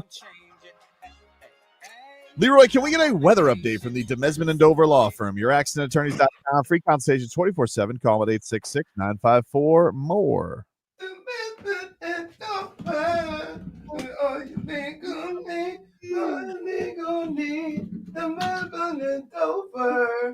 One big happy family. That number and falter. All right. You can do. All right. We got a breeze that is probably around 15 miles an hour coming out of clouds are moving. Looks like it's coming out of the north. All right, I'm going to say it's coming out of the north at about 10 to 15 miles an hour. It's going to be cooler in the next few days, so lows are going to be in the 60s, getting all the way up to the 80s. I would say right now it's a little above 80 degrees. Probably no rain for the next few days because God knows we got enough of it yesterday. We did, man. It was all over the place. We got to get to our Masters pick coming up next hour as well. Oh, no. We're doing the snake draft. Five guys. Yep, 5 guys each. Yep. 5 guys golfing. Headlines brought to you by Doral Volkswagen. At Doral Volkswagen, choose from over 300 new Volkswagen models in stock like the Tiguan, Taos, and Atlas. And remember, when it comes to Volkswagen, the great deals are at Doral Volkswagen. We'll get to some Panthers talk coming up in just about 10 minutes. Randy Moller will stop by the show, so we'll talk to Randy about last night's win and his outlook as the Panthers wrap up this regular season. Schmidt's such a bastard. Look, guys. Punting. But the Panthers win last night, 3-1. Gus Forsling, Eetu Luostatinen. They scored for the Cats. Sergei Bobrovsky. Light night of work for him. 17 saves on the win. It's amazing that they've been losing these games and outshooting their opponent 2-1. Yeah, it has been. It's been pretty wild. And I think it was great to see them finally get on the old win side of things yesterday. So definitely hope that they can carry this over. They'll be back in action tomorrow, taking on, I believe, the Red Wings are in town. So we got that, and then they got Buffalo, New York, and then Tampa to close out the year. Not Cade Cunningham's Red Wings, Leroy. 7 o'clock puck drop tomorrow from Amerant Bank Arena. A lot of home games to close out this year for the Cats. The Heat, they are back on the hardwood tonight, taking on the Chicago Bulls. It is a big one for your Miami Heat as they try and cinch up a home play-in game. If they win out, they'll be in a good spot. The Bulls lost last night. If they lose, it's pretty much curtains. They're going to be the 10, and they got to win 2 road games to get themselves into the playoffs. And then there's obviously a lot of ramifications for that too, because if the Heat don't make the playoffs, then they get 2 picks, but then 2 of their picks become unprotected over the next 4 years. So there's a lot of stuff that's at stake with all of this. It's a pretty interesting, even though they are definitely nowhere near where they want to be. Bam Adebayo, he will play tonight after missing the last game with a back spasm and wearing those cool shades on the bench. And Andrew Wiggins is questionable with a hammy. You know what I find weird? Do tell. And I wonder if it's me. I've never finished a game and then missed the following week. So when did Andrew Wiggins leave the game early before he was out? I think he played that whole game. I don't recall him leaving the game with a hamstring. Right. That's what I'm saying. Yeah, it was weird. And then, the next game, he's out for 2 weeks, 3 weeks. Yep. But he played the entirety of that game. It's a weird dynamic. I'm not saying there's anything wrong with it because I know basketball, you play more games. Mm-hmm. But it's just a weird thing to go from, or when they say, oh, he's got he's a little banged up, we're going to give him a game, and he's out for 10. Yeah, I know it's a tricky injury. He did he did travel with the team, so he is in Chicago. So I think he's probably trying to give it a go. And he mentioned, like we said, it was weird the other day how he spoke to the media after Saturday's game, and he was saying, "I'm hoping to be back in the next couple of games." So somebody said he clutched his hammy after a timeout, but he played the rest of the game. Like, that's the overall nature of sports, that you're going to get some bumps and bruises along the way. Season's very long. And the Marlins, they'll be back in action in about an hour to wrap up their series with the Mets. They'll try and avoid the sweep. They lose yesterday 10-5, although you did probably have your early candidate. The Marlins have had, I'll tell you one thing about the Marlins, that outfield, impressive catches. Griffin Conine, Derek Hill. Mm-hmm. Very good, very impressive. Hill also went deep yesterday. Today, Max Meyer on the mound. All right. Max Meyer mania. I like mustachioed, chin-haired Max Meyer. It's the new thing, because in golf, all the golfers are going with the porn stash. Yeah. or to call it the Tom Selleck. We'll take a break, talk some puck. Randy Moller, he'll link in. We'll talk to the Panthers television color analyst. He'll join us next.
games of your favorite Miami teams and more can be heard on the free Odyssey app.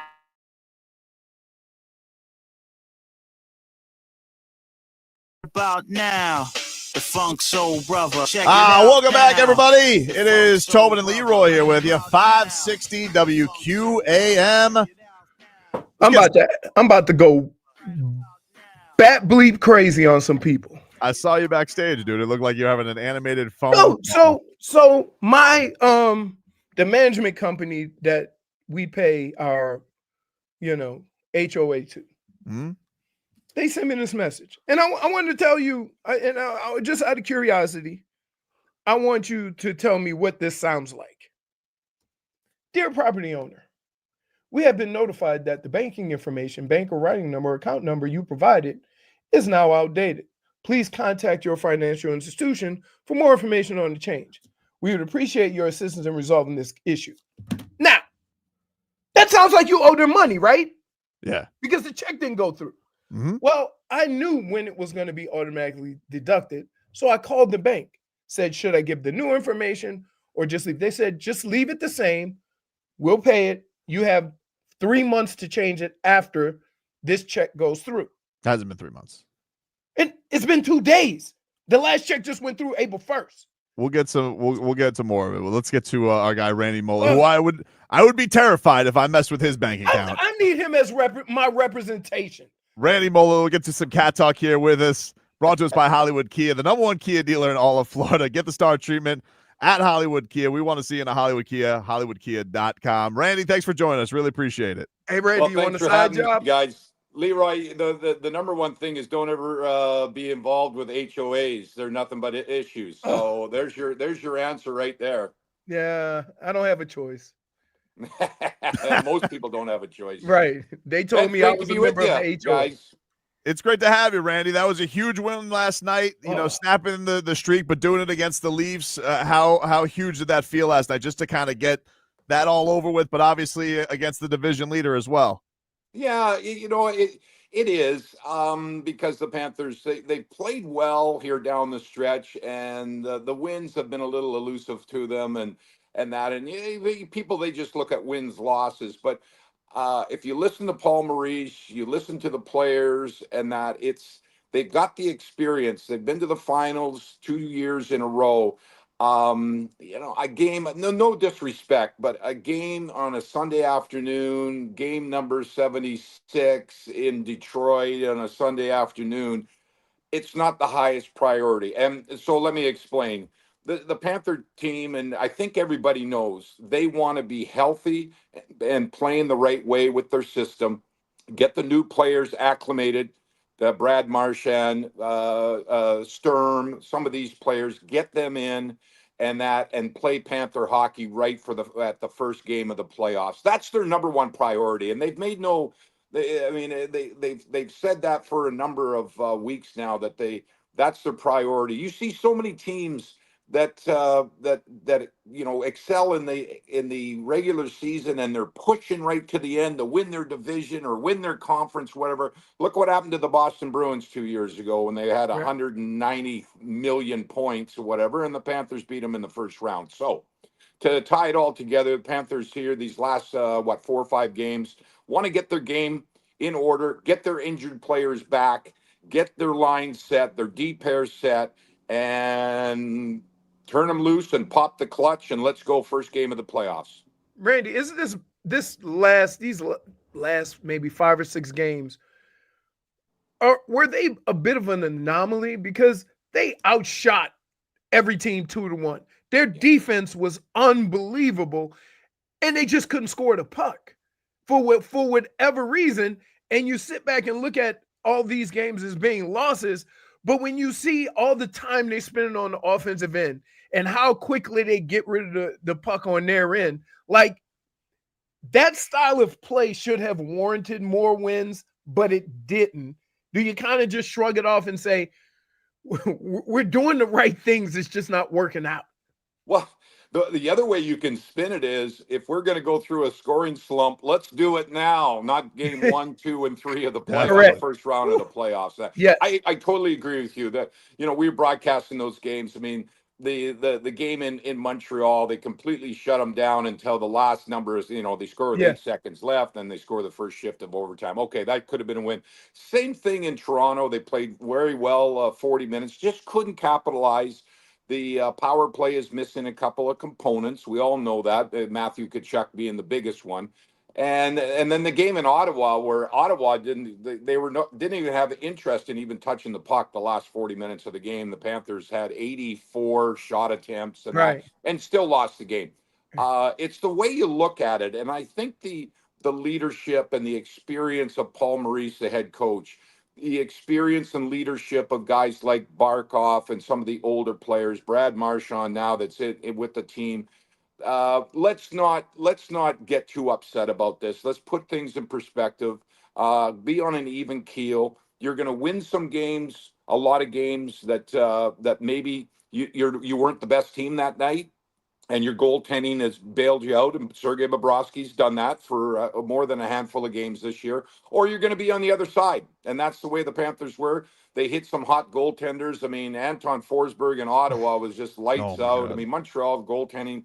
I mean, even last night, Wall for Toronto Maple Leafs, he almost stole the game as well because of some of the saves he made. So you hope that stuff all evens out, and then you hope that it's all about the playoffs, guys. The days are gone. I mean, I've been here for 31 years, and we've had a lot of lean years where we were just crawling and scratching to try and get into the playoff race and let it see what happens. And that now, just make sure you qualify. It doesn't matter who you play. And I don't think the Panthers, and I don't know. I mean, I just listened, same thing what you guys do to Paul Maurice and the players.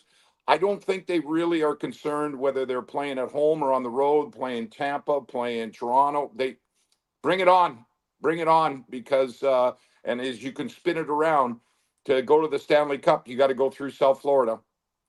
Randy, what's been your assessment of the Brad Marchand move so far? Just kind of getting acclimated to everybody. I'm a dummy. I don't know what I'm watching. I just, I just remember I hated him, and now he's in our sweater, so you gotta love him. So what have you made of his early games here with the Cats? Oh, I'm fine with it. I mean, Brad Marchand is Brad Marchand. I mean, and you're going to see as well with the rest of the Panthers. That first game of the playoffs, you're going to see the real Brad Marchand. Just getting acclimated. He's played with a number of lines, number of line mates. I thought probably he had his best overall game since arriving in South Florida last night. He was all over the puck. I think he had 3 shots. He had 3 or 4 hits. He was a +2. And that's really positive in that. I think a lot the middle games, he assisted on the game-winning goal by Bennett in overtime in his first game. And then the 3 or 4 games in there, I think it was a lot like what the Panthers. They just had chances, just misfiring. Right. There were some miscues and that kind of stuff. I'm not worried about it. Brad Marchand, the team is. They were just thrilled to have him. His leadership. He's been through the wars before. He knows what it takes to win. But overall, no, he's exactly what the Panthers needed. I had no idea that they were be able to get a player like that. I'm just thrilled. I was trying to figure out when Tkachuk comes back, who is going to be the most annoying one. Is it Brad Marchand or Tkachuk? Because they're both the same guy in effect, but they now they're on the same team. I'm wondering. I'm just saying, who fights first? Like, I got all my other stuff. Who fights first, Brad or Tkachuk? I mean, I can't wait. I just, one of the things that I think has probably hurt them this year, a lot of injuries. A lot of just guys banged up. You've had to call a lot of guys up, and it's amazing that they still play a certain way. And I love that. I love that about the Panthers. They play a certain way. You know what it looks like, and when it doesn't, you can clearly see that too. Yeah, I agree. They built a tradition down here and a style of play that. You ask around the league and they do those surveys. Who's the toughest team to play against? Well, the Panthers are at the top of the list because of the way they play. They're in your face, the physicality. They're the best forechecking team in the NHL. They've proven that. I mean, ask the Toronto Maple Leafs after the game last night how their defensemen felt when their face was in the glass, turning back for the puck, and the forwards were.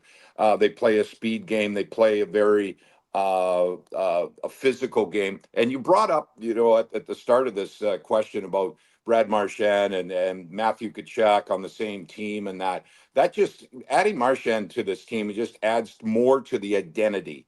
And that's the way I quantify it, is they are so tough to play against. You're not going to get a shift off.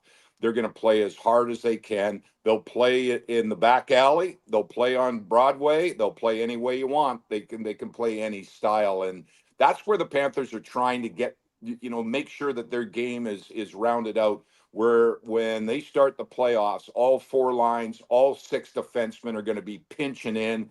They're going to hit everything that moves, and that is how they won the Stanley Cup last year, and it's how they went to the finals the year before. So that's the team identity, and that's what we're expecting, and what I think the fans and everybody's expecting.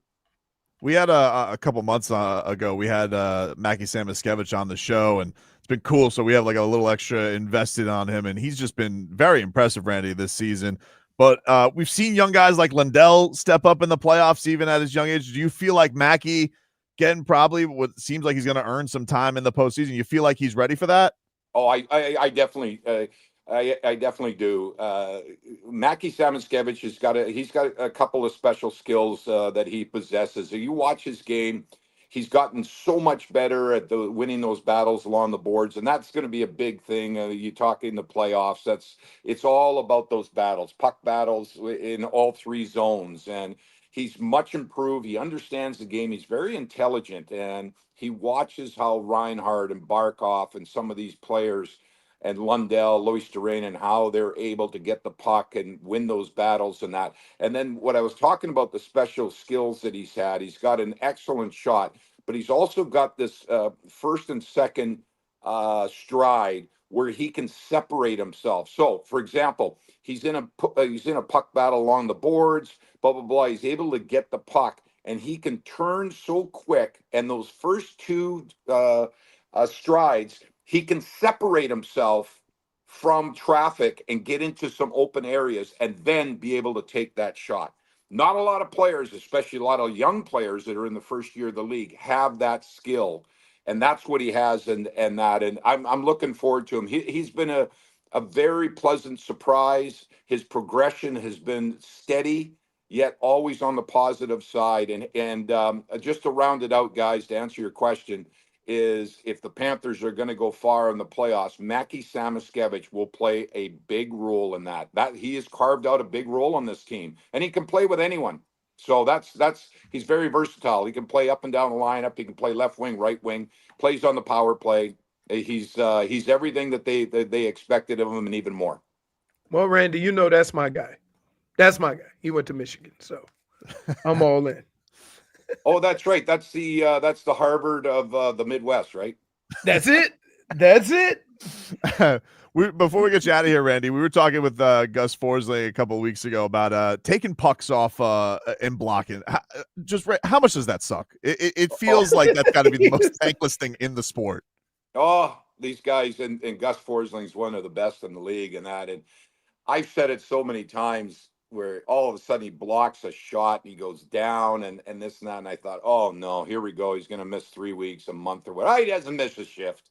He's right back out there and that. He must lead the league in ice packs after the game on his legs and his foot and ankle and that. He is, I tell you what, like I said, he's tougher than that steak my wife served me last night. He is all game, that guy. And he's not underrated anymore because everybody in the league would like to have Gus Forsling. So and he's another guy, guys, that he sat out that game in Detroit on Sunday, and that he might sit out another game before these last 4 games or whatever, because the Panthers, they want to make sure that he's fresh, because he's going to play 25, 26 minutes a night, and you want him to be fresh. You don't want him to be banged up. So that's the thing on Forsling.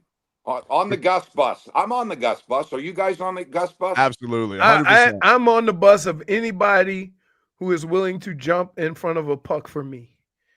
Right? They used to call me the flamingo because I would try and lift one leg and try and not block it, and then I had a coach once that came up to me and says, "Moller, why aren't you blocking any shots?" And I just said to him, I said, "That's the goaltending's job. That's the goaltender's job. I'm not paid. Where is it in my contract that I have to block shots?" But no, it's a big part. It's a big part of team success. You have to sacrifice your body. You got to get in front of those passing and those shooting lanes, and these guys they pay the price. And every team's full of them. They block shots left and right. Randy, my favorite part of the game last night was when a regular hockey player had to play goalie. I mean, it was hilarious to me when he's in there trying to do the best he could. They ended up scoring anyway, but it was like he's doing what he's got to do. It was, I mean, I'm like, he's going to get hurt. Oh, that was last night when Marner blocked that shot. Yeah. Yeah. And the commentator, somebody said, "Oh, that was the best save, whether it was a goaltender or not." Yeah. Then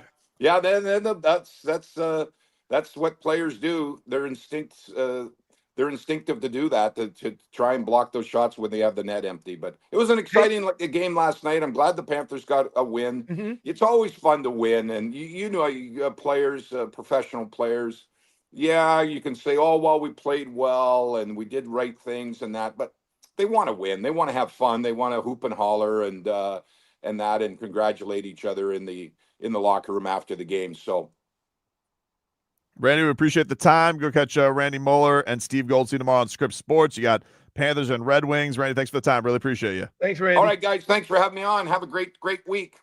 There you go. Appreciate Randy Moller stopping by the program. And by the way, all guests on 560 WQM join us on the Toyota of Hollywood guest line. Shop over 2,000 Toyotas on sale at one location at Toyota of Hollywood on 441 between Hollywood and Sheridan. ToyotaofHollywood.com.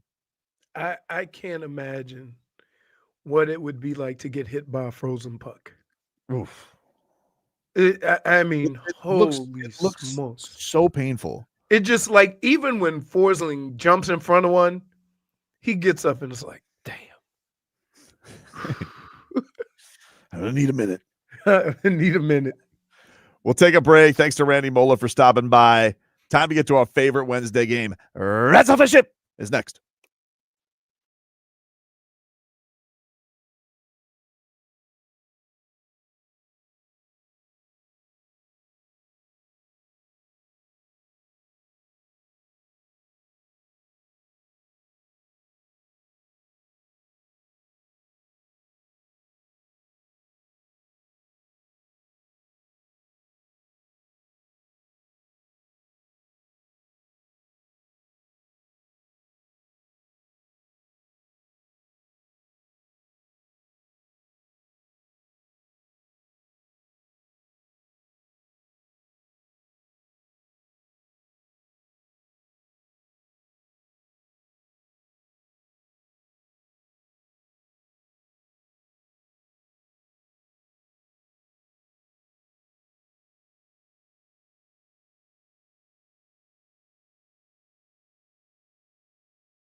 Game 6. Rats off a ship. It is time, ladies and gentlemen, for our favorite Wednesday game. Rats off a ship.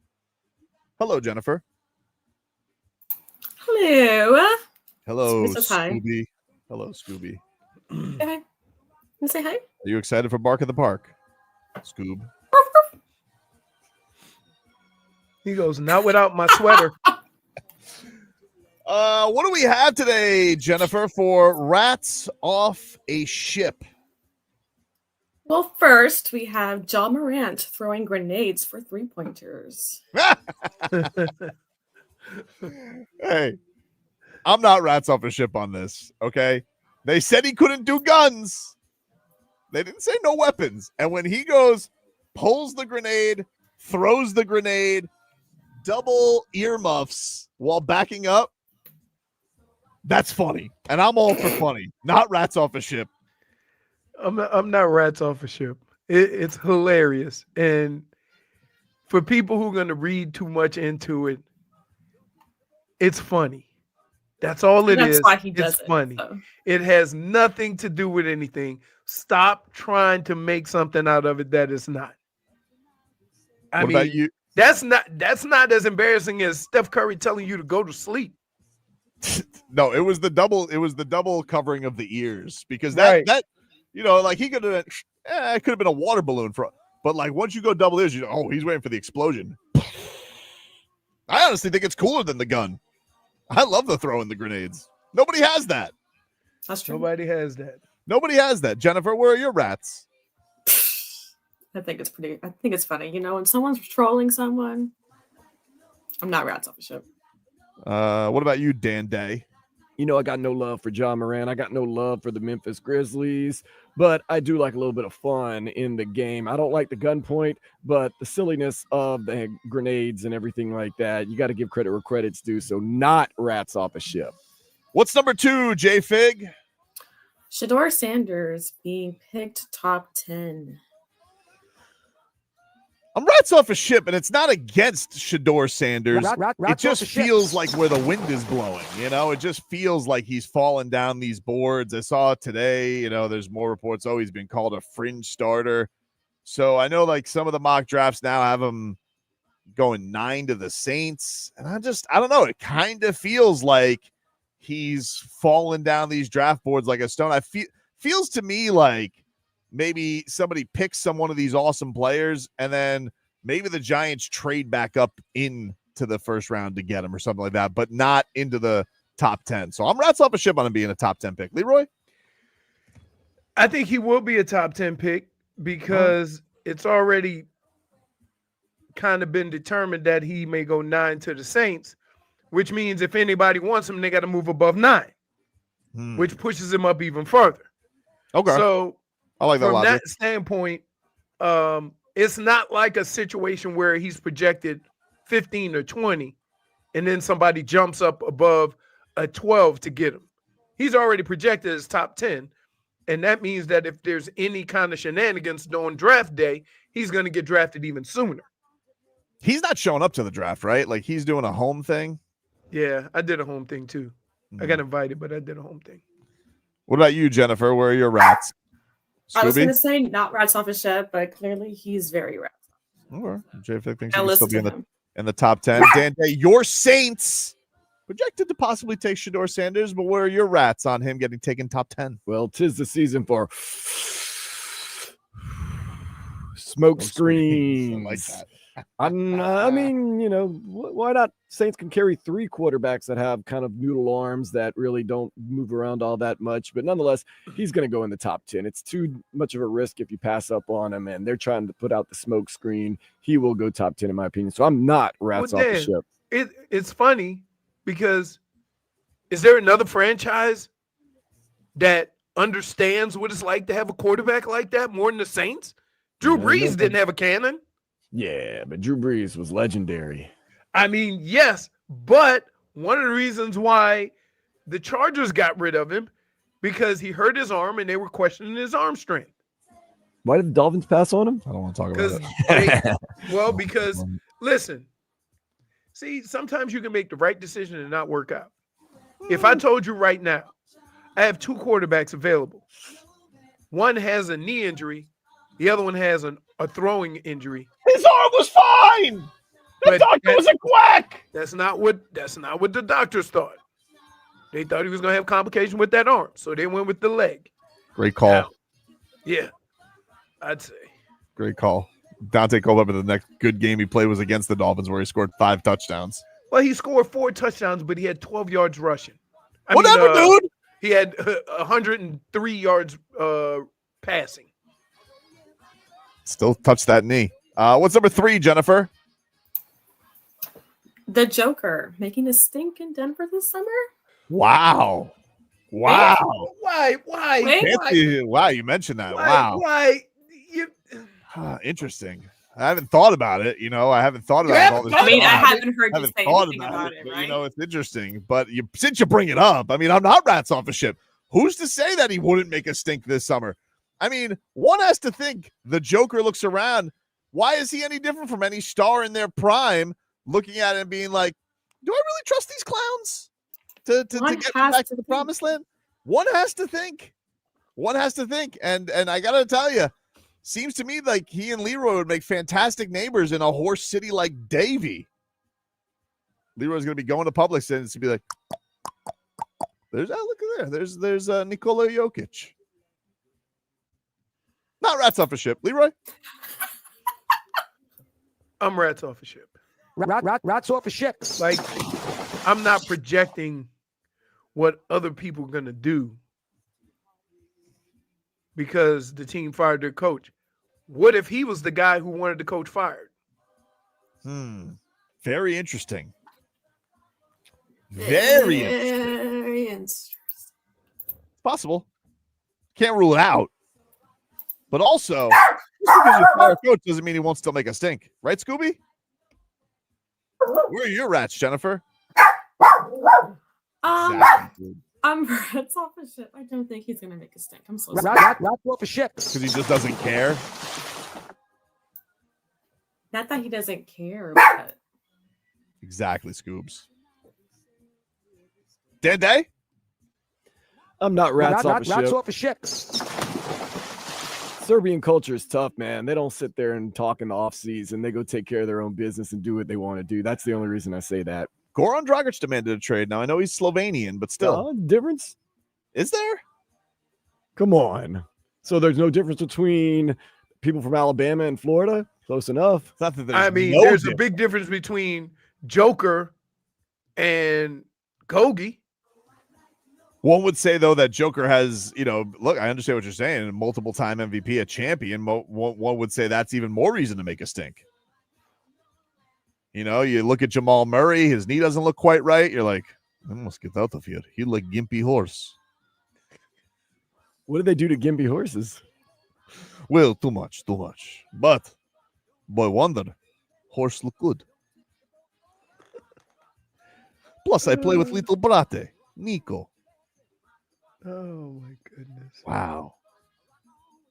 Niko Jovic and Nikola Jokic together again. Wow. We got to get Bogdanovich down here, yeah? I mean, I don't know how he's going to do if he's playing with the Heat, because I know when he's playing against the Heat, kills him. Bogdanovich, Vucevic. We'll lose that whole peninsula. What if Goran becomes vice president of foreign affairs? No. Valanciunas. He's still scary. Give us one more, Jennifer. Of course. We have you've heard of emotional support dogs. Yes. Like Scooby, right? Mm-hmm. Yeah. How about emotional support tigers? The last one that had one of those got their face chewed off, and that was in Vegas. Was Siegfried? Yeah. Well, speaking of Vegas, in Nevada, a man was arrested for having 2 of them. Wow. Whoa. Was his name Mike Tyson? You know what? I think Mike Tyson lives here now. Oh. Doesn't he live in Delray? I think he just bought a mansion from the Jake Paul fight. All that just to show your ass cheeks. Yeah, wasn't it in West Palm? Yeah, I think it was. I know he was at the Wellington Mall pretty recently. I'm rats off a ship on emotional support Tigers. Tigers are not here to emotionally support you. They're here to eat your face. I don't think that unless you raise that tiger even from a baby, I don't even think you could trust it full grown, because if you look like a steak, he's going to eat you. I am going to take it one step further and say these words, and I'm pretty confident in this. That's a white dude. You don't know that. Yes, I do. No, you don't. Yes, I do. You don't. You don't know that. You're making assumptions, Leroy. Yes, I am. Yes, I am. Yes, I am. I'm making an assumption. Like, I want to know, how did he get this tiger? It's the same thing about the Gators. His name is Carl Mitchell. Ooh, can't tell. Can't tell. I don't know. I can't tell. Picture? I've got to try and find one. Can't tell. No way he's black. Let's see. Carl Mitchell? Carl Mitchell. I know it's a toss-up. It's 50-50. Yeah, it's a toss-up. I had to bet. I don't know. Leroy. What happened? Don't deny him, Mitchell. Carl Mitchell. We want our cats back, he says. It's also Carl. It's Carl with the K, by the way. That makes like Carl Anthony any Towns? of a difference, you know? Like Carl Anthony Towns? I have a picture. Oh, he's interesting. But I gotta be able to download it. But I gotta tell you, Leroy, Tyler Hero situation. No, you mean Tyler Johnson. Tyler Johnson. Oh, I'll let you know right away. I can tell right away. We were I all can right. screenshot the video real quick. Let's see. Wow, I'll get you the picture next break. Some answers aren't just black and white. They're not that easy. He's right. Metaphorically speaking. Like Hartenstein? Exactly, dude. Okay, you ready? Yeah. Oh. Real quick. Let's see. I'm so excited. Oh, come on. That's easy. He's not black. What? I don't know, dude. What? He's not. interesting looking. Yes, he's not black. All right. So you okay? Okay. I mean, No. Listen, I have admitted when I was wrong. I remember I did it with the Gator thing, right? Yes. Uh-huh. I did it with the Gator thing, and then people started sending me Vlad says he's German. He's what? So, well, I mean, let's be honest. He has a K in Carl. So is what's his name with the hair? He used to have the little dye spot. Schroeder. Oh, Schroeder's German. I don't know, man. Hey. I'm seeing some other pictures here. I'm going to give you another angle. We may need to go to the review. Send it. Go to the caucus. Hold on. Hold on, let me put the headsets on. How All many right, go. pictures do we have of Carl Mitchell? Apparently a lot. Apparently a lot. Let's see. I'm waiting for the. What do you think they talk about under there? So what are you doing for dinner? You know, where are you going? Yeah. Doing anything fun? How are the kids? Uh-huh. All right, hold on. We got another angle here, Cliff. I want you to take a look at this. Okay. Because I got to say, JFig definitely got the most intangibles picture of him. Well, I'm sorry. There was a video, so I screenshotted it. Oh, come on. Come on. Dude. Come He on. looks like he kind of looks like that. Nevada. Ooh. Well, I know, right? Yeah. I told you. Wow. When in doubt. All right. When in doubt. So can we overrule the Hey, listen. Wait. Here's what we're gonna do. Right? It's not been confirmed, but the play stands as called because we don't have definitive information to overturn it. That's fair. That's fair. There you go. Say it He's one more. 71 years old, too. Someone 71? 71 in your own Tigers? 71 years old. Maybe that's a secret. Take a break. Back with more after this. Broadcasting live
You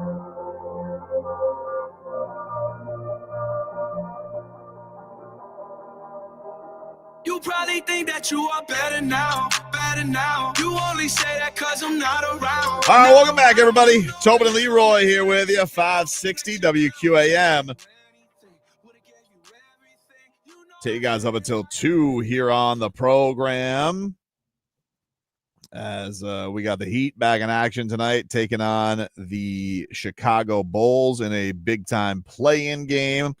Miami will try and move their way up the East standings and see if they're able to do this. But first, let's go out to the guest line, the Toyota of Hollywood guest line. Shop over 2,000 Toyotas on sale at one location at Toyota of Hollywood on 441 between Hollywood and Sheridan.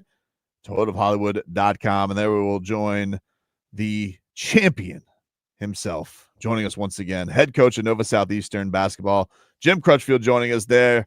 Coach, how are you? Congratulations yet again. Second championship in 3 years. So congrats to you. I'm looking at all these pictures on my screen. Who am I talking to here today? You got Tobin and Leroy here with you. Yep. And then Dan Day and JFig there on the bottom. So it's great to have you again, Coach. Good to be here. How does it feel like to be back on the top after, being champs 2 years ago and getting back to the mountaintop? Sometimes it's hard to put words that describe feelings pretty good, but I'm going to say pretty darn good is what I'm going with today. And deserved. You deserve to feel good. Well, actually, it's interesting, Coach. We're talking a little bit about this with the Panthers now because it feels like Paul Maurice has like such an easy demeanor about all of it. But when you're in the midst of high expectations, championship expectations for your team, how do you handle all of that through a season to go about it, knowing that you've done it before, but everything is different year to year? Like, how do you keep that that mindset throughout the season? Well, that's not fun. I remember the first time I got a coaching job, I inherited a team that was 3-25 and had no starters back. And the athletic director had said to me, if you can just get through the season, we don't expect you to win any games, but just get through the season. All right. We'll be happy. I kind of like those expectations. Those are really good. When everybody expects you to win and they're talking about, we're booking our reservations for the Elite Eight and we're in the middle of the season, that kind of pressure, that's not fun. You try to just to worry about the next game. But yeah, expectations seem to be pretty high this year. And I guess they were right because we won the national championship. Is it more difficult with what you're doing because there's a lot of turnover to kind of be able to do this year after year after year, knowing that your turnover is going to be as great as it could be I'm saying in college in general? Yeah, I mean, in general, guys used to graduate in 4 years. So there was always a turnover. But in today's world, that never even happens. No one goes 4 years hardly anymore, and it's not going to happen in the future. The landscape of basketball with NIL and money and transfer portals has now bled down to our level. We're at Division I, and if you remember 2 years ago, we won the national championship, and I thought, wow, we got 4 starters back. We may be back here next year, and they were all excited about coming back. But 2 weeks later, they were gone. NIL money and the transfer portal, it's there. It's the new landscape of basketball. From a coaching standpoint, it's miserable. From a player standpoint, if you're getting lots of money, it's pretty cool. So depends how you look at it. But the turnover is way too fast now. Most coaches prefer to have guys for a longer period of time.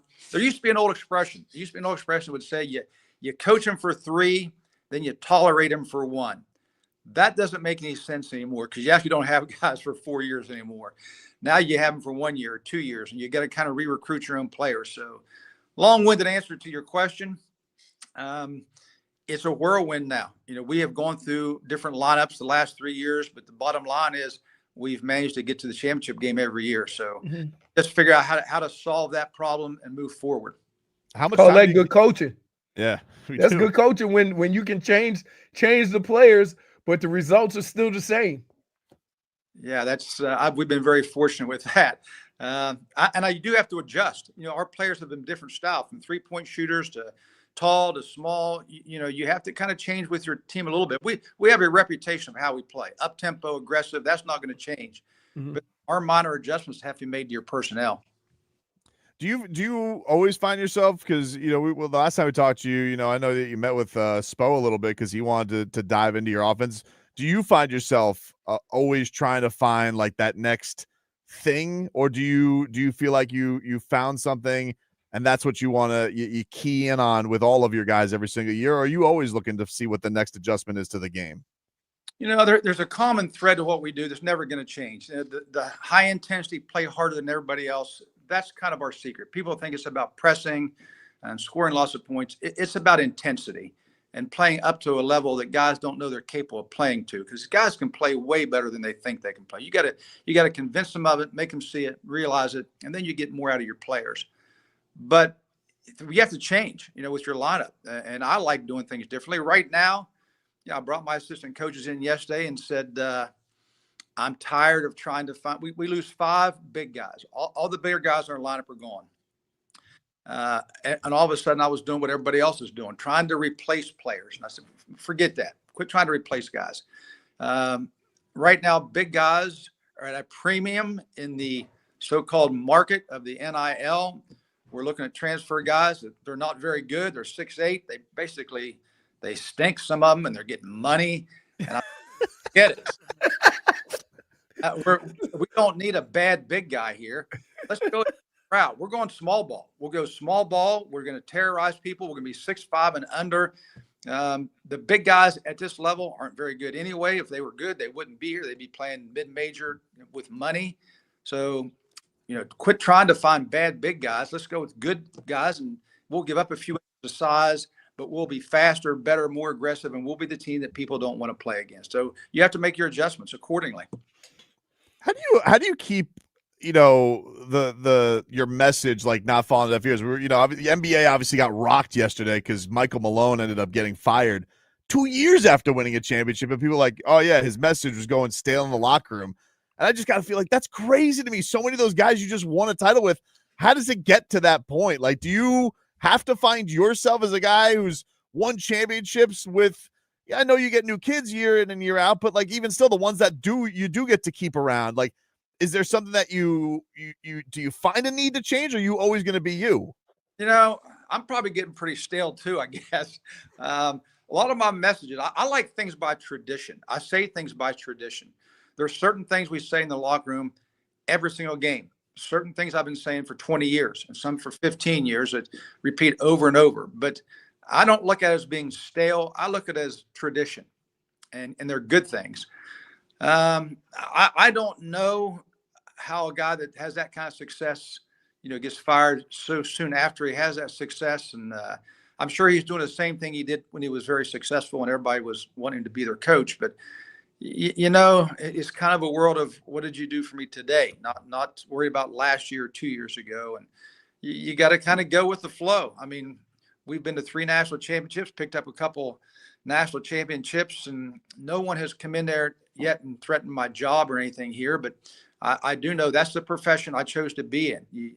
In men's basketball at the college level, if you don't win, you lose your job. I knew that going in. So I think, maybe more now than ever, you have to win and win consistently, or they're looking for somebody to take your place. Coach Crutchfield, congratulations again on your second national championship in 3 years. And before we let you go, can you take it easy on Barry and maybe keep it to like 20-point margin of victory next year? I love Barry. Butch Estes is one of my better friends in basketball, and I know he has retired, but it's a rivalry. But I know, like I told a couple of my friends at Barry, if we're going to continue to call it a rivalry, you guys got to pick up the pace a little bit. You got to beat it. Aware. Wow. I'm aware. That's a backhanded way of saying you guys are very good. Well, my assistant told me we've beaten Barry 17 times in a row. So if it's going to be a rivalry, they better pick up a few wins down there. Jeez, I thought, Leroy, how many losses did you have with Michigan, Ohio State before you thought it was bad? I only lost once. But there was, I think it was 9 out of 11. And then Michigan's won the last 2 years, and they wanted to fire the Ohio State coach. he went on to win the national championship. So, like, geez, let's go. Yeah. It's crazy. Now that is a rivalry, Michigan-Ohio State. Coach Crutchfield, thanks so much for the time. Thanks, Appreciate Coach. you. Always fun, guys. Take care now. All right, there you go. Champion once again, Nova Southeastern University cutting down the nets. You know, all basketball, football coaches, they kind of have that thing, right? When you talk to them, they have that way of talking about things and doing things. And I think you'll never hear another coach say this. I don't want bad big guys. Like, big guys are at a preview. So that means the only ones we're going to get are going to suck. I don't want those guys. They beat Barry this year 116-79. Oh, my goodness. Wow. And then beat them, Jesus, 103-63. Jeez. Tough day for Bucky. Tough day for my Buccaneers. How's their basketball team? Their basketball team's terrible. I don't think they were very good this year, Leroy. See, you guys, but what you do have that probably a lot of South Floridians don't have is you got all them European golfers. That's true. And tennis players. We got a bunch of by the way, Swedes. I will hang my hat on this and I will ride this to my deathbed. How in the hell does the University of Miami not have a men's golf team? Well, speaking of golf, we got to get to our picky picks, huh? Oh, yeah. Before we go to break, though, JFig, what caller do you want to give away the Bark of the Park tickets to? Which caller number? Caller number 5.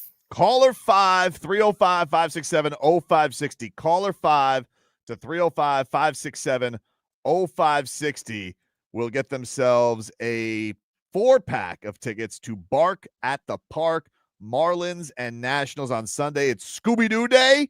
You get a Scooby-Doo jersey, a Scooby-Doo Marlins jersey, in addition to your tickets. So if you guys want to go to Marlins and Nationals, caller 5 right now to 305-567-0560 will win the 4-pack of tickets to Marlins and Nationals. Back after this. WQAM broadcasting live.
All right, welcome back. Tobin and Leroy here with you, 560 WQAM. Is that Take all you the guys small up. things? It is all the small things. Small things. That's crazy that I even know that. I believe they announced a tour again yesterday. All right, hanging up, Blink 182. Let's get to some headlines here brought to you by Doral Volkswagen. At Doral Volkswagen, choose from over 300 new Volkswagen models in stock, like the Tiguan, the Taos, and the Atlas. And remember, when it comes to Volkswagen, the great deals are at Doral Volkswagen. Dan, is there any way we could throw the Marlins game on in studio here? Can we get to that, or is that possible? That's a Jimmy thing. That's Jimmy work. Jimmy knows how to do that. Thank you, Jimmy. If you don't mind, man, I want to see. We got the fish in action here, but while they're in action, fish. Oh, we got a nice little start here. Bases loaded. We got Griffin Conine to the dish. 2 outs though. 2 outs. See if we can get off a little baby Mr. Marlin grand salami. Huh? I won't do play-by-play. I'm not allowed to do that, but the opposite. Come on, Conine! Opposite. Whiffing with the ducks on a pond, huh? Big hack, though. He did take a big hack. Listen, don't go down looking at least. So you got that going on. Panthers, they beat the Maple Leafs last night 3-1. If you guys missed Randy Moller on the show, you guys could go catch that interview on the podcast or on our YouTube page, Miami 560 WQM. He was fantastic. The Heat, they take on the Bulls tonight at 8 o'clock, and we'll get into more of it in 15 minutes. The Heat coming up here in just a bit. But we have the par 3 challenge going on right now.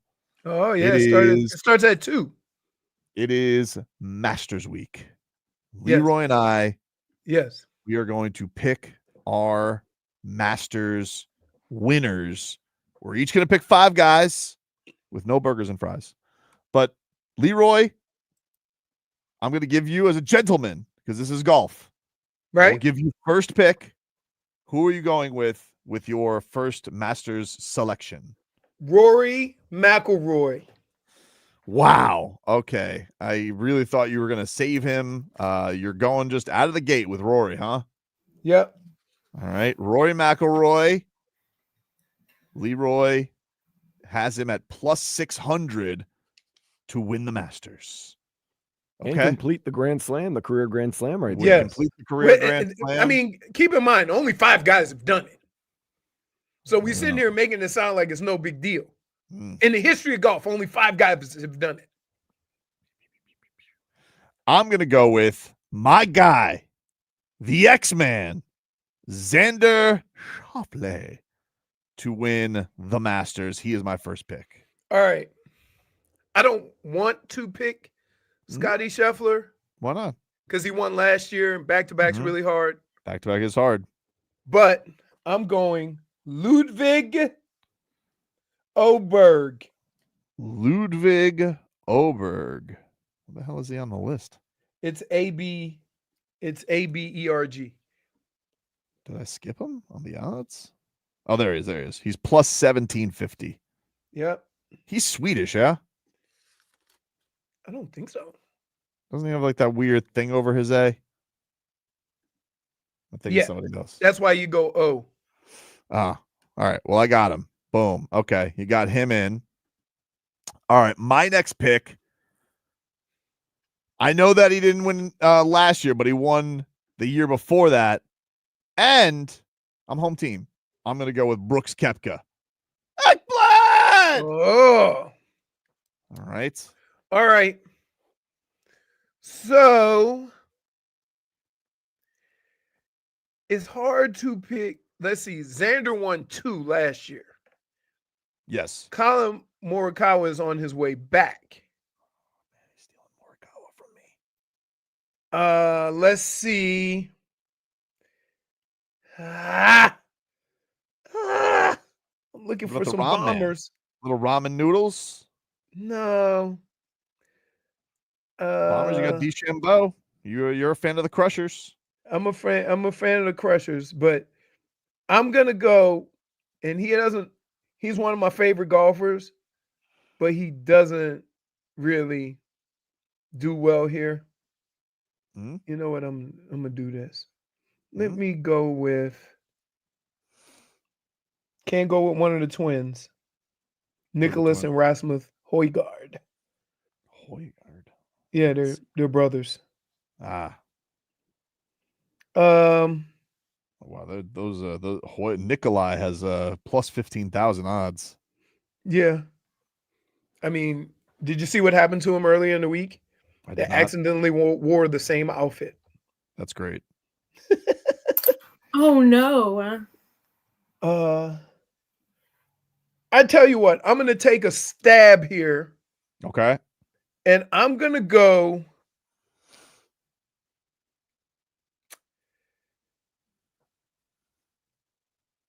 Russell Henley. Okay. Russell Henley plus 4,000. Yep. All right. Got it. I'm going to go with the Woo Man, Min-Woo Lee. Min-Woo Lee. The thing you need to know about Min-Woo Lee is very good golfer. Has one of the crookedest drivers ever. Well, we're keeping it straight at the Masters. Okay. Keeping it all straight, right, dude. I'm going to take a long shot here. Ready? Yep. I'm going to go Sahith Theegala. How the hell do I spell that? Sahith. Hold on. What's his first name? Sahith. Sahith? Sahith. Sahith Theegala. Got him. Theegala. Got him. Plus 10,000. Yeah. Plus 10,000. All right. All right. I am going to go with my favorite Australian who we just saw last week, Cameron Smith Didgeridoo. Oh, that's a good one. All right. So what do we're each 3 in? 3 in, 4 in. We're 4 All in? right. Yeah, 1. Right. I got 2 top 5 picks. So now it's reaching. All right. Patrick Cantley's not a bad choice. He just doesn't seem like you ever seen one of those players, they're like machines, but they have no like oomph. That's him. Mm-hmm. Bryson, he hasn't been on form lately. Billy Horschel, he's another guy that could contend, but not really. What about Fleetwood Mac? You're not going to go with him? I'm contemplating. Hold on one second. Contemplating. I apologize. Didn't mean to rush. He is plus 3,000. Right. Here's who I'm going with.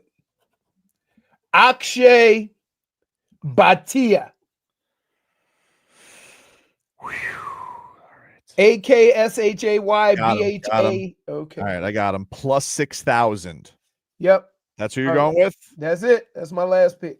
Akshay. I got 2 favorites. So I got Rory and Ludwig, and then you take some stabs. All right, my final pick. I am going to go with Colin Morikawa as my final. Good choice. I was wondering if I should maybe go with Victor Hovland. Putting is tough with him sometimes. All right, There's so my list. Here's your picks. I got him right here. you in. I got on you the in. Screen. Rory, I don't need him. He wants you to look at the screen, Tobin. Look at the screen. But I have his picks. Rory McIlroy plus 600. Ludwig Aberg plus 1,750. Russell Henley at plus 4,000. Sahith Theegala plus 10,000. And Akshay Bhatia at plus 6,000. You took some porn hacks. I respect it. Yeah, well, here, Sahith he's long and he plays good. Akshay is really good, but he's young. Rory is Rory. Ludwig is, I think the guy's won 1 time, but keep in mind, this is how good Ludwig is. He was a captain's pick to the Ryder Cup right out of college. So he never played a game. And he was in full swing. He never played a PGA Tour event. I got Colin Morikawa at plus 1,400. Cameron Smith at plus 5,000. Minwoo Lee plus 4,000. Brooks Koepka at plus 3,000. And Xander Schauffele at plus 2,000. I can't believe. I thought there'd be more like live active, but when you only got 5. So they got who? They got DeChambeau, Cameron Smith, Brooks Koepka, Phil Mickelson, John Rahm. John Rahm, he hasn't been playing well, but John Rahm could get hot. He's a former winner. Still heavy odds on. I mean, he's plus 1,300. That's third. Right. No, I know John Rahm was number 1 in the world. Remember when he left? I know he was. Let's see, winner without Scotty Scheffler. What the hell does that mean? Scotty Scheffler's just so. Ooh, you could bet top 5 too. Oh, really? Interesting. And you could bet top 10s. Huh. This golf, sneaky action. Oh, no, there's plenty of action. Sneaky action. You know why? Because there is nothing more than a crapshoot than golf. All right, those are our picks. We start tomorrow. Hello, friends. We need to get Leroy a screen in here so he can be paid. Look at the screen. I already have his picks. I don't need them anymore. I need you to look at the screen. I bet them on the Hard Rock app for him. That's what he asked me to do. He gave me the money. He's putting it up. We're bet. You have bet slips. I gave really him excited, guys. I gave him my $25, $5 on each of these guys. You go, boy. He's got $5 on 5 of his guys, and the winner is not the one who wins the total in the app. The winner is who wins the most money, prize money from at the end of the week. We bet them all to win. It's only one guy's going to win. No, but I'm saying between us, we're taking the amount of money they win in the tournament. That's how you do the multiple player thing. Oh. Well, I'm only betting on who can win us some money. No, me too. I mean, yes, this is all for us to win money, but I'm saying for our bet back and forth. Show-wise. The show-wise is who accumulates the most prize money at the end of the week. You mean to go over that Inter-Miami LAFC game again tonight? Oh, my God, No, please. oh, my goodness. Yes. Oh my God. Can I just say this? Dante almost ripped off his hair. You took a very simple explanation and confused the hell out of it by saying all he got to do is win. He was trying to help you guys with a simple explanation and then just got tangled along the way, you know? It's the right mindset to have. Just win. So by more than one. I don't think Messi thinks about that, but maybe he should. We'll take a break, figure things out on the other side with Messi, the Heat, everything going into a busy night. Marlins right now, scoreless. Right now on the top of the second. Sanoja's on the at the play right now. He's down 0-2. And he's cold because he's got that hoodie thing on. Back after this.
Welcome back, everybody. Tobin and Leroy. Back with you here, 560 WQAM. Take you guys up until 2. If you guys missed any of the show, you get the Tobin and Leroy podcast available for you on all podcast platforms and on the Odyssey app. Go make Tobin and Leroy your favorite show today, and you guys can listen to us on demand. Use the rewind feature. It's all there for you, baby. 15 minutes of heat here, brought to you by Hollywood Kia. At Hollywood Kia, the number one Kia dealer in all of Florida. Get the star treatment. We want to see you in the Hollywood Kia. Visit them online at hollywoodkia.com. As the Heat, they're back at it tonight. 8 o'clock is your tip-off from the United Center. As tonight, the Miami Heat will pretty much determine their play-in status, whether or not they will be a team hosting a play-in game, or if they should just throw these last 2 games away, even though that's going to be a throwaway off because they're taking on the Pelicans and they're taking on the Wizards to close the season. Hey, let me ask you this, Dan Day, since you're here. What are your feelings on Zion Williamson as a Pels lifer yourself?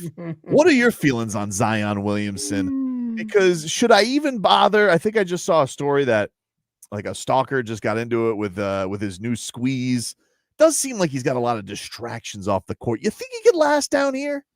In Miami? Yeah. Oh, he'll be fine in Miami. Oh. Yeah, he's just the best option available for us. We're just holding on, He's like that guy or girl that you're dating that they're kind of out of your league. You're just kind of holding on. Eventually they're going to realize, like, wait a second, I can go somewhere else and I can be better. And when they find someone better, they're going to be a better person. But right now, just holding on for that. I'm not playing that game. I'm not playing that game. Let the man speak. If he thinks Zion Williamson will be better off in Miami. You know what that is? I'm going to go to some JFig tactics. Hmm? He going to come here. It's not going to work out. We're going to have to crop his ass out. How do you feel like Jaime Jaquez Jr. would enjoy New Orleans? Hey, why? Can I ask you a question? What?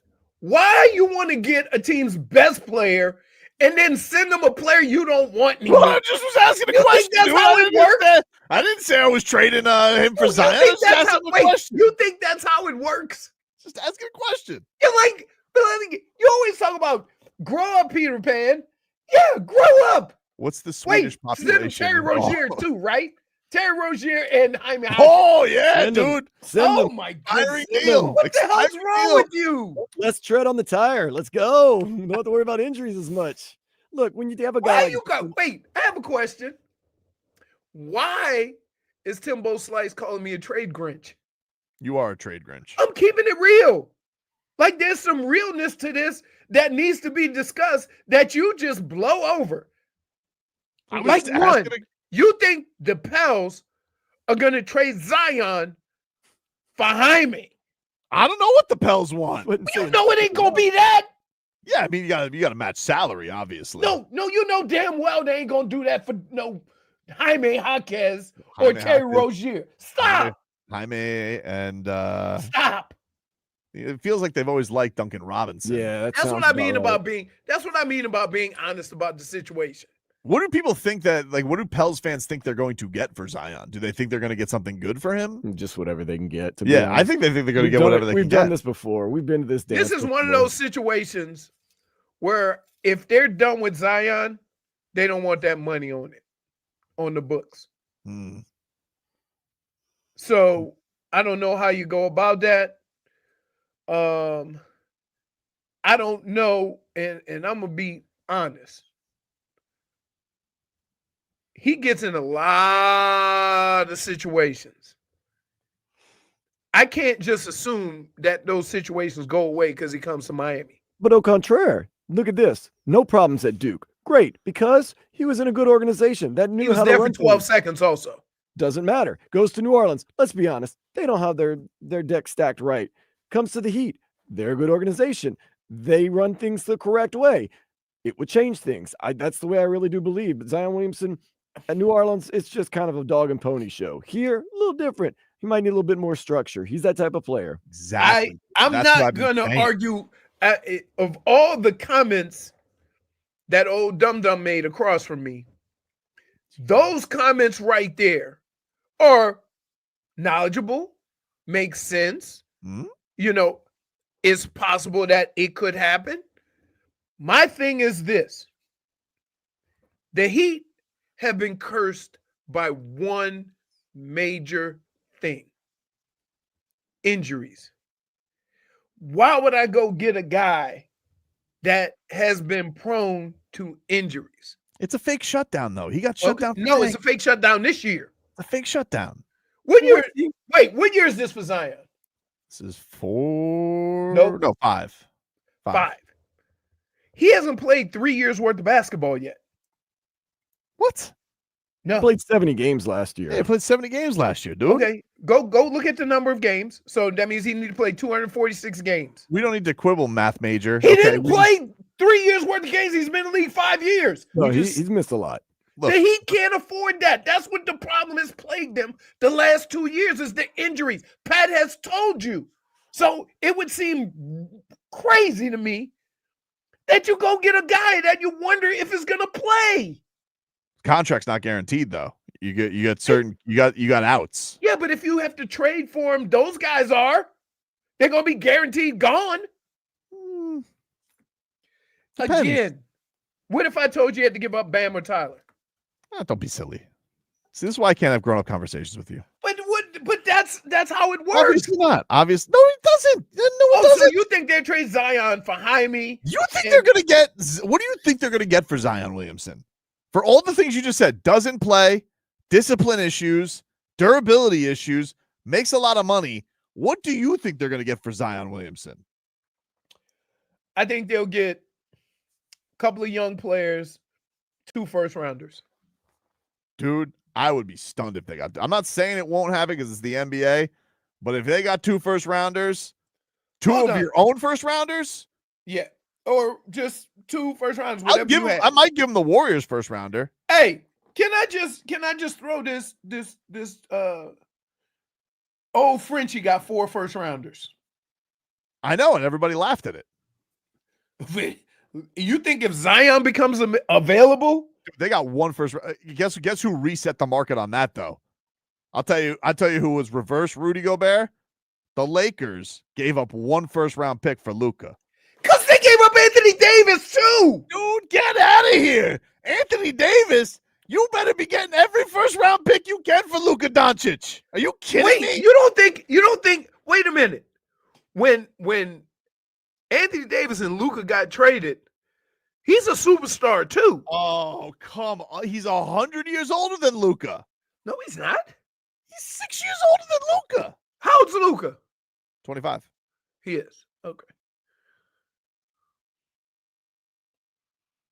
I mean, Anthony Davis was top 10 scoring, top 10 He's rebounding. a very good player. And he's been all defensive player. But this is, if you're going to trade. We're not talking about scrub. Just look at a 25, dude, a Luka Dončić. I don't care if I'm getting back the best guy on my roster. I should be getting at least 2 first-round picks back. Not with Anthony Davis? You're crazy, dude. Anthony Davis could get 2 or 3 first-rounders by himself. Old street clothes? Yes. You're talking about OG street clothes. Yes. Come on. You don't think so? You don't think He's if Anthony Davis was on the market, somebody wouldn't give up 3 first-rounders for him? 3 first-rounders? Yeah. For him at his age? Depends what kind. What kind of what? First-rounders? Yeah, if it's like a Why you Mikal put Bridges caveats to it? There's poo-poo platters of first-round picks. Like, the Thunder, they got first-round picks up the wazoo, but they're not good first-round picks. That's why people trade them. You think Zion's going for 2 first-round picks? I agree with Leroy. 2 first-round picks. First-round picks? Yeah. You can get the 2 first-round. Dan, let me familiarize you with. Thank you. I got it right quickly. Hmm? Let me familiarize you with this clown, right? So he thinks, right? If he's trading for the player, he ain't worth nothing. Mm-hmm. But if he's trading a player, so if he was trading Zion, he think he'd get 2 or 3 first-rounders. Like, you don't think Zion's going to get 2 first-rounders? At least? Nah, I don't think he is. You don't. So you're saying you don't think if somebody trades for Zion, it won't be considered a big time trade? You're telling me no. You've been telling me the whole time you're against it. So I'm telling you why I would have a problem if the Heat did it. With the way their seasons have gone the last 2 or 3 years. All right, but now all of a sudden it's a big trade. Like it's either a big trade or it's not in your eyes. I don't understand. Dave South said familiarized 10-8 round.